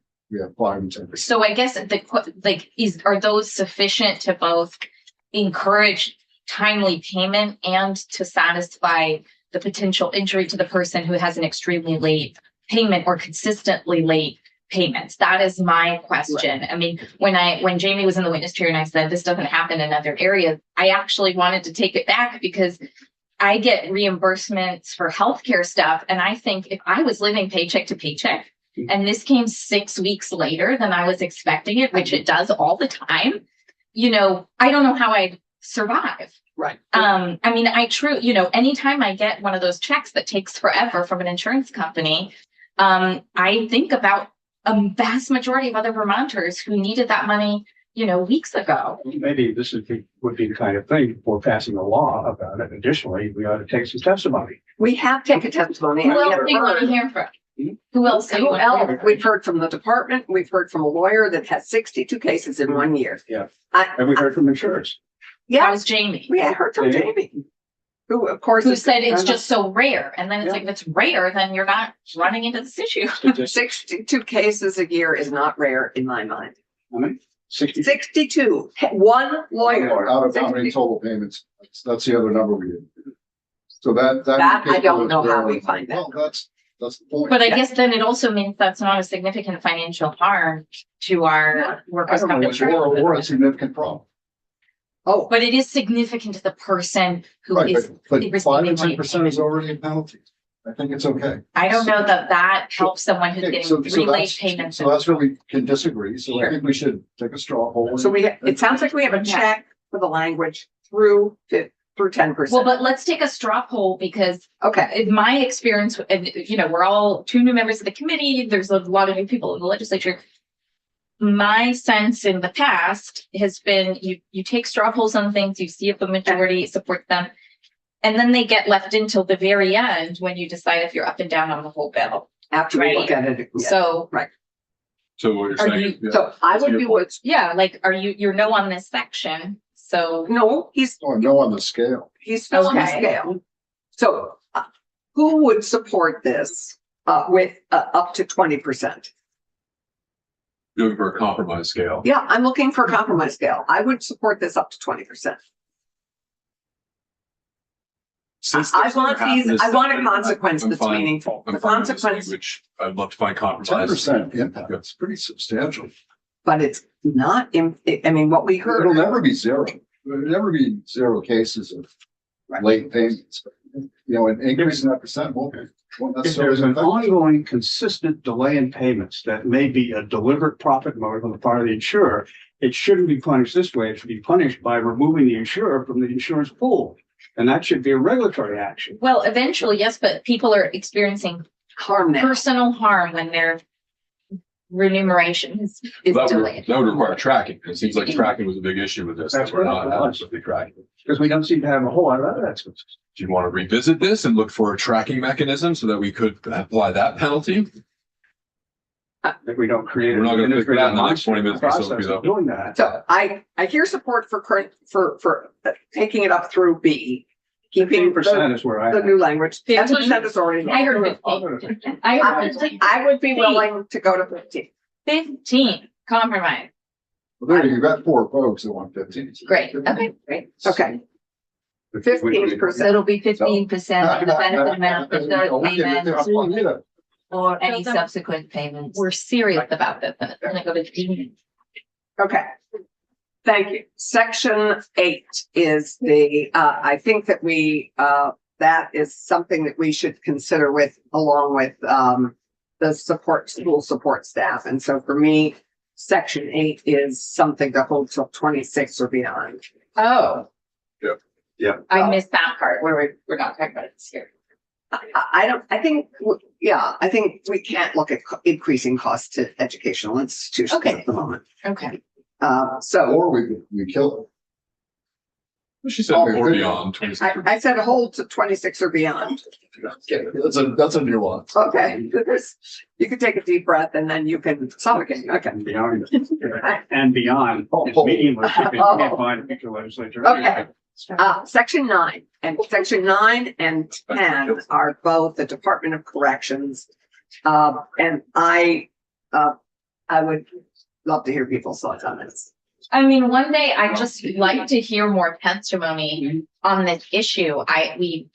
These are some of the most voiceless people in our society and systems. They come out of prison and, you know, when I worked for the city, I tried to help people find local jobs, and it just feels like it's I don't know, you'd have to really want work experience to work for like 75 cents a day. So, you know, that doesn't even buy you shampoo in corrections. So I really like to hear their experience. And I do think this is a piece of the puzzle on helping our correction system function better. If people are fully occupied, employed, even helping the system run in food service, in custodial, I don't know, but we're hearing there's a shortage there. To me, this is a productive way, even if we just increase their wage somewhat. But I don't even have the figures. It's somewhere between $10 a day, maybe. I don't even know. They get paid $1.50 to $9.50 a day currently. Right, And the okay. estimate on the addition, if we went to minimum wage for incarcerated workers, would be 8 to 12 million. And that was the best the deputy commissioner could get.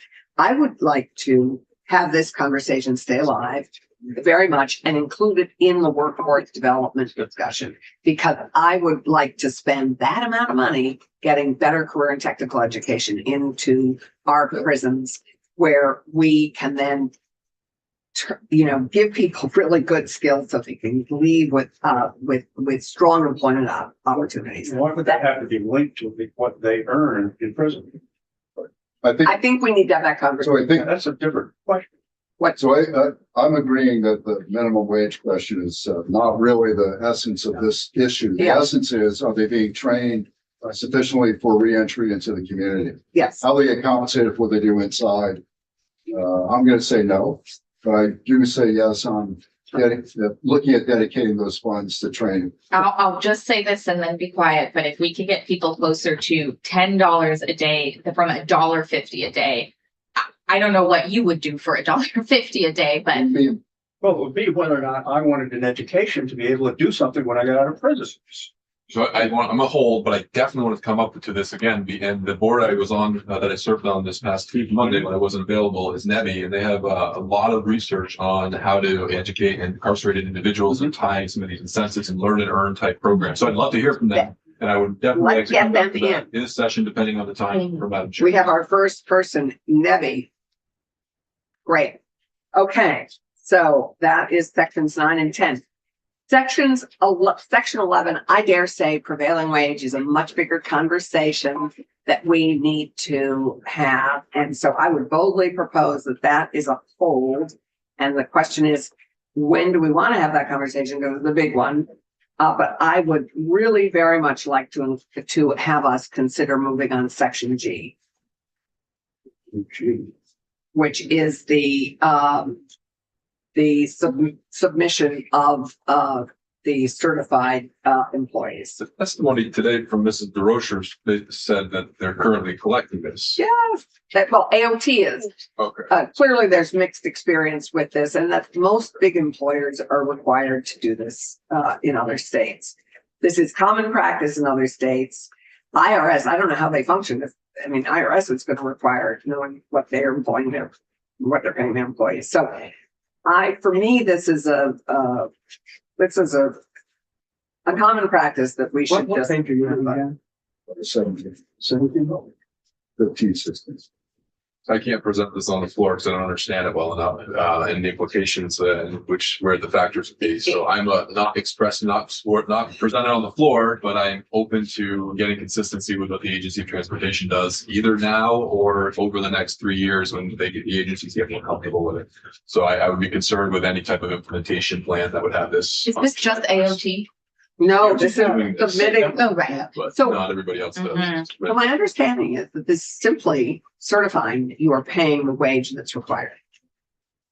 And submitting it to the person who you've contracted. Yeah, I just won't present this on the floor because I just don't know how serious of an implication that is for many of our state government departments. Am I misrepresenting that? That is simply what this is doing. And this is a piece of chipping away at misclassification, which we still have a problem with. So for me, particularly with these big contracts, this is not an onerous, as you heard, this is standard practice for many of our big employers, who are the ones that are doing these big Davis-Bacon. Right. It also levels the playing field for the ones Totally that level. already are meeting the standard. I hear Senator Chitten's point that I don't like going to the floor with things where we feel like we could have done better to make sure we can answer any question. We're holding on to a lot of things I care about that I hope we addressed right after the intensity of crossover subsides. So I'd like to make this a very key part of what we do very soon, but I don't want to force this conversation by tomorrow. That does some of Paula's. At best, I don't know if it's at best or worst when, so. But this is workforce, and if we had a workforce bill from the House, so we could do this. No, next that's year. what I'm saying. At best, you're pause, meaning you're okay with pausing. But take the time to understand what we're doing before doing it. That would be great. Okay, so hold for 25. That's a hold for, that's a current hold. Hold for Seattle crossing. Current hold, okay. That is, I'm 34, that's looking pretty good. yeah, no, That's looking like a. I'm sorry. Okay, so that's one I care about. So that is letting go of something that I'm very frustrated by, but there we are. Not letting it go. We're letting it go for pausing. For pausing.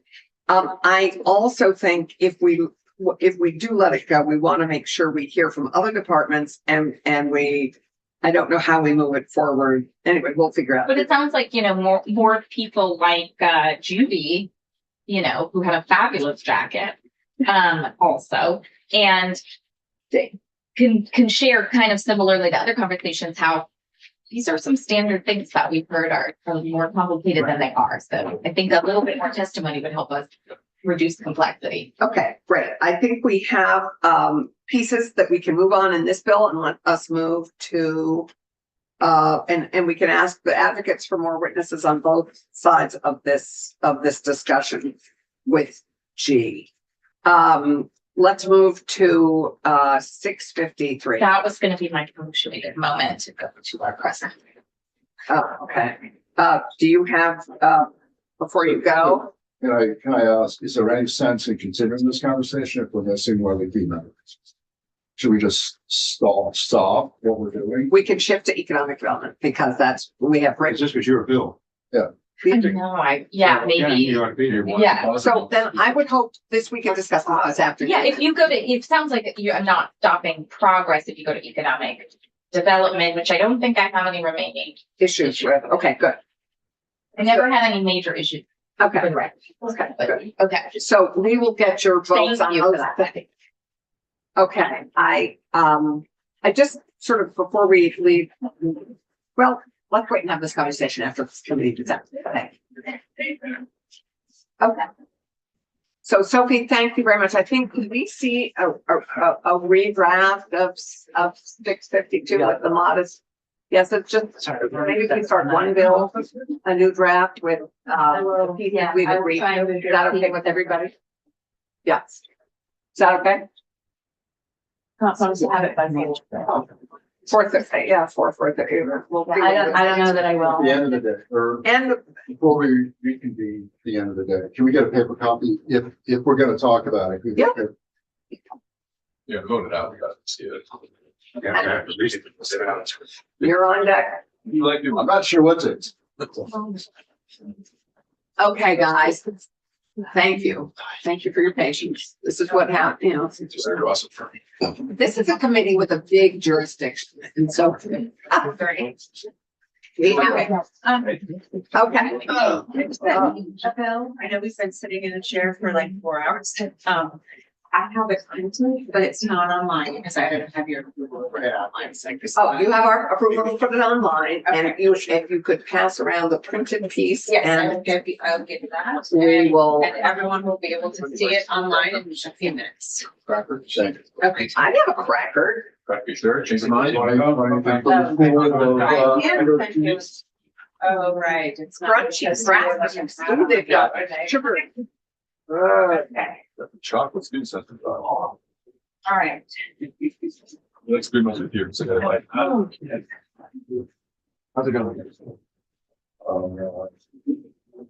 Unusual day. Unusual week. Sure. I agree. It's good. I agree. Senator Brock. You are. And then Patrick, He has just joined the Zoom. Okay. One moment, I am going to send this. I'm here. Rick, she's okay with this bill. We'll get her checks off on it as we go. She's gonna send me a Zoom link. yes. Sophie, thank you very much. You're welcome. Thanks. I'm waiting for the, you should have draft 1.4, which 1.3 and 1.4. The one I just handed you? 1.3, It is 1.4. yeah. We have it. There you go. It is not yet on. He's got it. My apologies, my apologies. But it will be momentarily. So the changes from 1.3, which I went over yesterday, are highlighted in yellow. No other changes were made to the bill. And we can start on page. And if we want, we can, yeah, and you also have been handed JFO's work on telling what I had on paper, but very kindly Patrick has put that together for us. So Rick Sable, Office of Legislative Counsel, on page 9. Again, this is draft 1.4. So given that we're going to be hopefully signing off on this bill later today when we're all together, I would like to go through, we like to check off the sections that we are in agreement on. Okay. Well, let's start with section 1 then. This is the Downtown and Village Center Tax Credit Program. This is in statute. And the proposal here is to raise, at the bottom of page 1, raise the total amount of tax credits awarded annually from 3 million to does not exceed 3 million to does not exceed 5 million. And this is part of the governor's recommended task. Right. I support this section. Close it out. I will close this out. So fundamentally, I'm struggling to increase any numbers higher than the governor's office. Oh, really? Yeah, I'm really looking for some rationalization, but that's kind of my going in. I didn't, all good programs, but there's a limit on the budget and I'm not trying to bust through. Right, I think but we're the legislature. This is the governor's house. Second one. Right, but Well, second, with first section. this is the governor's house. So David, Yes, ma'am. in answer to that, we're a separate body. It's just, I know. And, but I would say that we have been given the opportunity by the Appropriations Committee to look at what we may or may not want additionally. They will work diligently to try and make as much work as possible. So I think, I am hopeful that let's go through section by section. We'll figure it out. So section 2. So it sounds like we have a check on section 1. Section 1 is the governor's recommends. So your points in our weeks, we're still good. If that's the case, yeah. And I'm wondering what this matrix is in front of us. If that's. Because it doesn't have things that are already in the budget, that are already appropriated. So Patrick, do you want to explain why the 5 million is in your contract? Yeah, sure. The Patrick Churton, Joint Fiscal Office. The table in front of you is really just covering the appropriations that are in the bill, or I've identified a couple of per diem areas where there might be some additional costs that you want to think about appropriating for. The expansion of the credit is not in and of itself an appropriation. I can confirm that the 3 to 5 increase in the cap was included in the governor's recommendation. Yeah,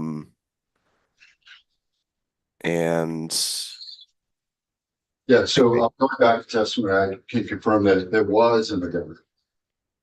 I wouldn't tell you it was if it wasn't. I mean, yeah, it's in the governor's, it's in the budget. Yeah. Hey.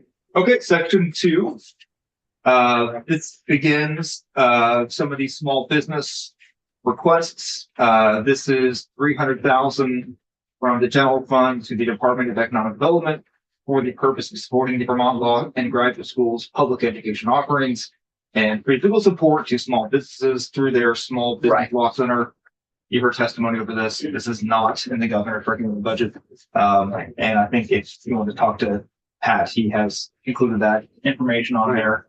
So that's a running total. And to go to David's concern, I think these are all areas that support our small businesses. These are all things that are being taken great advantage of, and they could do more work on behalf of our small businesses and entrepreneurs if they were given more resources. And so for me, this is an opportunity, green lighting more support for our small businesses, every one of these. And I think we heard compelling testimony on most of these. So I would ask us to, in particular with legal, I know this is not in the governor's budget at all. We realize that. And I don't know why, but because it was primarily federally funded. Yeah. So again, new guy, but every committee, everyone comes in and asks for meaningful increases for their very relevant programs. I get that. But fundamentally, I'm just going to say that I'm not going to support the increases above the governor's ask for 941. Okay, so you're a no on this section. Okay. I would love to have someone on every one of these issues come in and testify against it. So we get a good opinion, because everybody comes and testifies for spending additional money.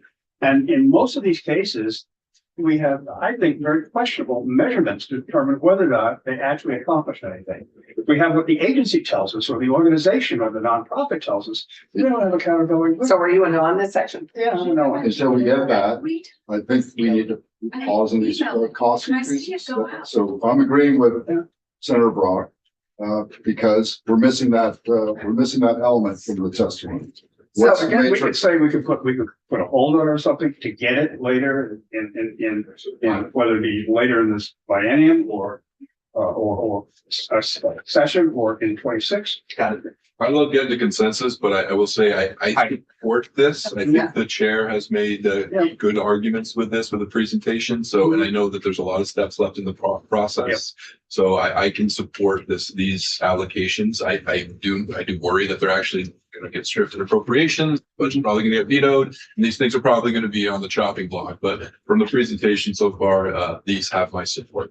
Yeah. And I think always looking for the negative, people have an opportunity to weigh in. Our emails are all open for everyone to weigh in if they don't like something. I don't know anybody who hasn't really appreciated 10 hours of free legal advice to help their small business go forward and do the right thing or, incorporate in the right way. So I think, but I hear you, and at the moment, we will have Keisha weigh in, but at the moment, we're at 2-2 on that.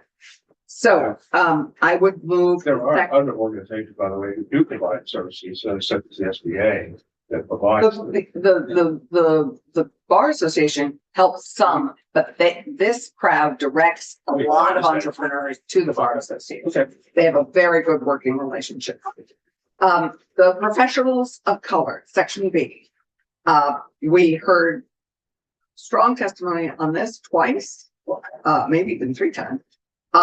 They are asking for an additional appropriation. They are in, as you'll see on Patrick's chart, they are in the ACCD budget for 250. And so David, would you support, as we go around the room, David, would you support them at 250? Oh, yes. Okay, Randy? Was the governor 250 or 200? 250. I'd say yes, but there's a degree of reluctance on my side. I hate to see BIPOC businesses being treated differently. When there are BIPOC businesses that are owned by millionaires on the one hand, and there are businesses run by extremely poor people in Vermont who are excluded from the. And they're included in all these other sections. Well, I know, So I'm but really they're pleased all- that they're there for, and this is only for small business. I understand.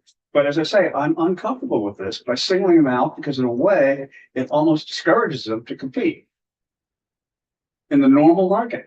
So I'd like to add to Senator Brock's comment. I was very, very impressed with the testimony here. And I would really like to support anybody who's this active and this professional in supporting small businesses. To Senator Brock's point, when you start segregating on who and who can't apply to these types of programs, fundamentally have a problem.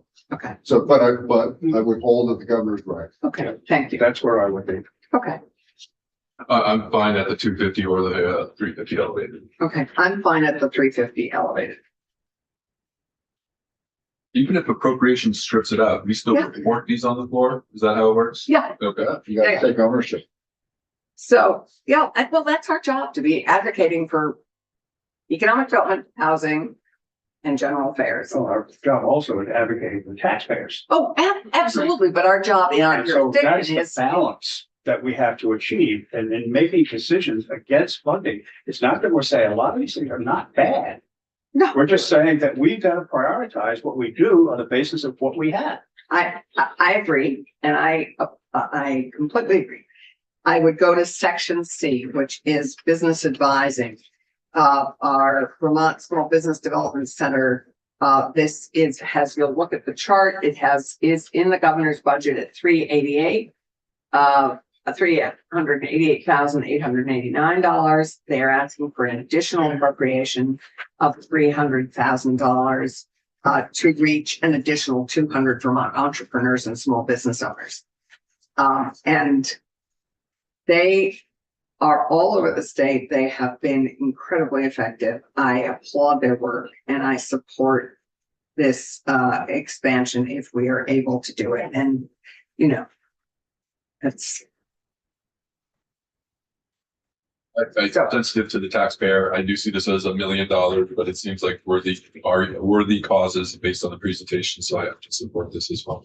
By the way, on all of these things that get through, there has to be a measurement mechanism. There has to be a reporting back. There has to be a mechanism as to whether or not we actually have done something that has made a difference. And it's got to be reporting from someone other than the organization who received it. Yeah. So I think that's a good question for the Appropriations Committee, who have asked for those measures, and we have asked for them with results-based accountability, as you remember earlier. And I believe that exists it's a good conversation for us to have with Appropriations. As a former state auditor, are these too small for the auditor's attention or do they go? Okay. I don't know what the threshold is. The principle, though, of how you do accountability of things that you pass like this, that is something that the auditor, and I've mentioned before, needs to have a methodology. And it's almost like we in legislation almost ought to have standard language as to how we measure stuff to know whether or not this actually works and is making sense.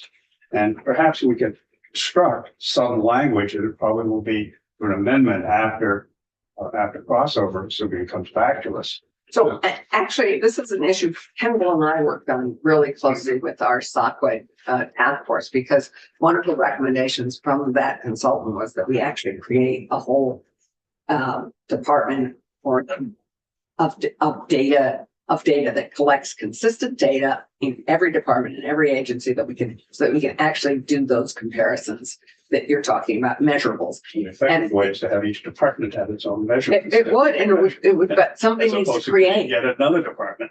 Right, but somebody needs to create that consistent measure. And After 4:30 today, yeah, we'll work on that. all the time we have. So David, I assume, are you okay with the governor's recommend? Yes. Okay, and Randy? Yes. Okay. And, okay, section D. Rick? It's the creek. Business guide. This, This is the resource guide that creates the website, the magazine and the AI platform that helps provide the events, grants, programs, and educational content that's associated with the guide. and this has been a big ask from the business community, from a lot of the organization, that this would be an additional help to small businesses starting out and entrepreneurs, so that they at least have a guide to get them started. So your comment during testimony was it needs a due date? Yes. It has a due date of The December last sentence on the December I'm trying 26th. to work out my old notes, not. Got it. Thank you. It does now have a due date, because actually, this section got reworked quite a bit, Rick. 1.3 hadn't updated that. Got it. Updated language, correct. So this is a new ask. This is an ask that is a new ask. It's not what the governor's recommend. David, I assume that you would then not support this? Well, this is something though that we did, and this originated from a legislative task force to look at particularly the film and media industry. That's further down. This Oh, page. is that, we're not talking. No, we're not talking I film. thought this was part of the same section. No, and this is for all small businesses and Oh, this is, entrepreneurs, as this is- opposed to a focus This is one for section film. 2. This is still section 2. Yep, It's got it. letter D. So this is for all entrepreneurs and small businesses. This is all for all startups. But again, it is an economic development tool, I think it is. and I would support this. Okay. Thank you. Thomas? Yeah. David? Yeah, I'll support this. Thank you. Micro business support. Currently, they are, I always remember this thing. Yeah, sorry. Well, no, I don't want to interrupt you. Go fine. This language hasn't changed since draft 1.3. The question I have, and we received an email, Madam Chair. Yeah, we have the wrong department. Okay, so that needs to be corrected. Yeah. And I will correct that now. So you're on your draft, you said you have the Department of Economic Development. It should be the Department of Children and Families. Right. There's a comment. Yeah, thank you, Matt, for sending this to us. Sure. Yes, Thomas. There's an audience member wanting to speak. Yes, because we just did what he asked us to do. Do you, Matt, just quickly identify yourself. For the record, Matthew DeGroat on behalf of the Community Action Agencies, and the division is the Office of Economic Opportunity. But it's under the Department of. It is. Right. So, but money is appropriated directly to OEO. Okay. Okay, So so we use the Office of Economic Opportunity. yeah, I would put where it's actually going. You need to flatten some of that structure. See, a lot of layers. It's not a question for the author. Yeah. Okay. So this money goes, I think in many ways, this is leveraged in an incredibly productive way. This goes to our, really the first step for businesses, for particularly people who have less means, are people who are really just starting out and creating opportunities for people to really begin something that they have dreamed about. And we have a lot of very small businesses that have been very productively created from our micro businesses, from our community action agencies. And we have this committee, just to give you a little history, this committee has supported this often at the level of $1 million. This is how Switchback started. This is how many cleaning businesses, many lawn care businesses, many of our service businesses in particular, a lot of our food trucks, a lot of really good small businesses have been started in this program. There is an additional ask. They have been appropriated in the governor's budget. There is an appropriation of $493,000, and they're asking for 87 more to take it up to 581. And I would ask, what's your pleasure? I recall that specificity because that's how much they needed for some sort of federal match. Is that right? That is a different one. That's the Arts Council. Oh, okay. Then why $87,664? She said, and I don't, Matthew, can we refer to you again? This program has been level funded for the last 4 years. So there's a little bit of truing up to current costs. And they're also asking to add half an FTE position in Chittenden County or CDOU service region. That's enough. It's okay. That's the extra burden. You shouldn't have said Did you say Rutland? No, you didn't. That's why it's a no. Hello, Rutland. God, hello, Rutland. Indeed. So this is truing up, and this is basically bringing it up to current cost needs. Okay. So I would support this section. What do I hear from other members? Thank you, Thomas. David? Well, increase no. Randy? Again, was that increase going to be used for? Half an FTE and to true up based on the level of funding for the past few years. I'm saying something from that. Yeah. You want to restate what you said that? Not specific otherwise though? I can add language. The program has been level funded for 4 years, so in part it's truing up the current costs. And then they're asking to add a half-time FTE in the CDOEO service region because of extra demand in that area. The demand is so high in this program, and we used to fund it at $1 million, and it's hard to see it have been reduced so much in the last couple of years.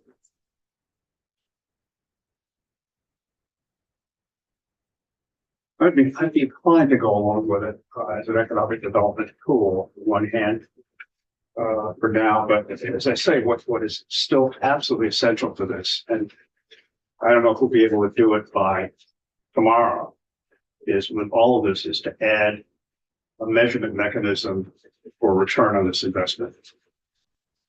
Yeah, I think, yeah. I would be happy to share with you the data from 2024.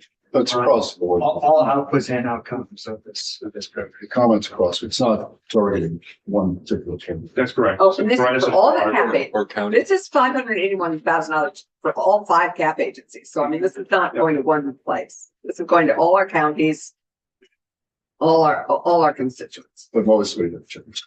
except for the ones in.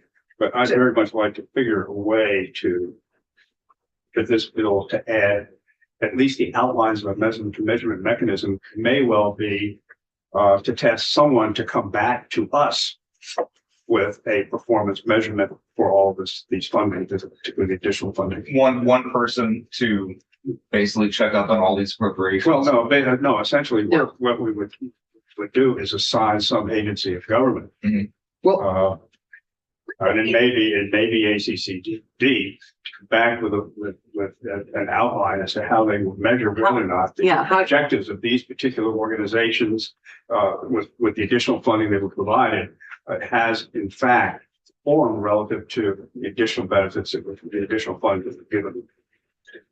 Pat has the same risk. Pat.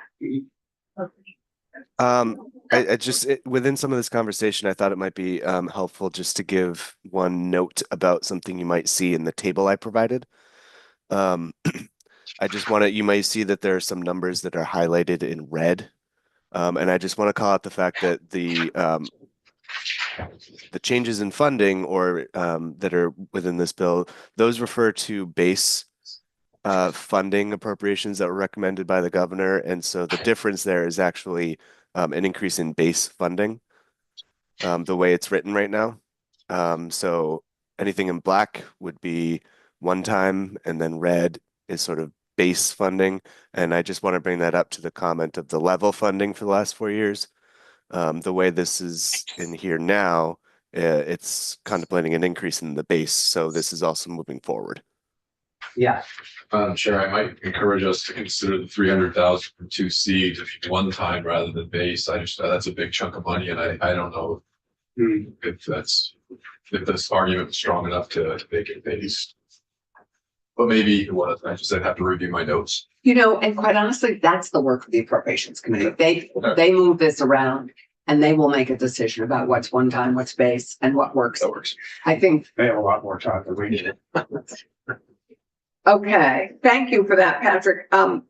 F is also a new program, a new suggestion from Ellen Kaler, which is it's the last one in this section. But she, as you recall, very interested in trying to initially do this with the Vermont training program. Didn't quite work. That was a square peg trying to get through a round hole. Instead, she worked with Linda Rossi at the Vermont Small Business Development Center to train. This is a program designed to really train and coach our small business owners and entrepreneurs. And I think this is it's sort of a pilot. Does it have it? It doesn't have a report back yet, but it does it, Rick? There's not a report back in the site. No, it's putting in. So part of me would love to put in a report back in a year or two to find out how many it's actually served, and you know, a report back on its effectiveness. But I think, and I said this yesterday as we were looking, I think generally, I think the more we train our business owners and entrepreneurs, the fewer problems, you know, better train them, the fewer problems we get down the line in terms of labor practices and all sorts of other challenges. I feel very strongly that good managers need to be trained right from the start. And people are much happier working for people who are better trained as better managers. So I would support this work and feel strongly that this would improve core business practices and help them learn how to strategically plan, help them figure out how to use resources that exist for them, and train them in better business management. So, and succession planning, if that's a need, which is a big need for a lot of our entrepreneurs who are aging out. So I support this, is all I guess I can say. I have to leave in a moment, I'm sure. Oh, right. You turn into a pumpkin. Let's see if we can finish this. If not, we'll finish it. I'm fine with all the rest if that helps you. Oh, thank you. Okay. That's a straw poll. Okay, great. So yes is Chittenden, Clarkson, and we'll find out from Keisha. Ron, David, how do you feel about this? Yeah. Good. Okay. Okay, thanks. Thank you. Thank you, Thomas. Now we turn to the Vermont Arts Council, and this is and the two things. One is just supporting their work, which I'm going to restrain myself this time. And there are two parts to this. One is the building a database for our Vermont film industry and film and media industry, and the other is just creating a home for the creative economy and having our councils base funding in our jurisdiction. It is in the budget, and their increase, I believe, is in the budget as well, because they have to be federally matched. It's in the governor's recommend. Yes, I believe, Patrick, the full thing is in the governor's recommend, is it not? Or just the? No, the 68,000 is not. Yeah, but The 68 is not that. That's because of federal. that's the Assume federal increase, which the state would normally state match. always matches it. So Yeah. I, And they never know. the issue though is if that increase does not occur, does this language? Then they will be matched at whatever is. Okay, that's the thing I was wanting to be clear, that it's not. It's a required federal match. When are we going to stop this one? We are going to stop. I was hoping to stop at 12:30, but with your indulgence, I'd love to just finish this one bill. But I'm also happy to stop right now. I really want to grab some lunch. Yeah. It's a long day. Yeah. My recommendation is, since we've already lost. We will start again at 4:30. I I agree. think that's. Thank you, David Weeks. I appreciate. You know me, I'm a little energizer bunny. I will sit here until we're, so thank you. We all have other things to do too. We do, and eating lunch at 2:30 yesterday was not good for me. Yeah. So, I apologize, but I think we are going to have to stop here. This is when we had set time to stop, and we will pick it up at 4 or 4:30, depending on when committees are done.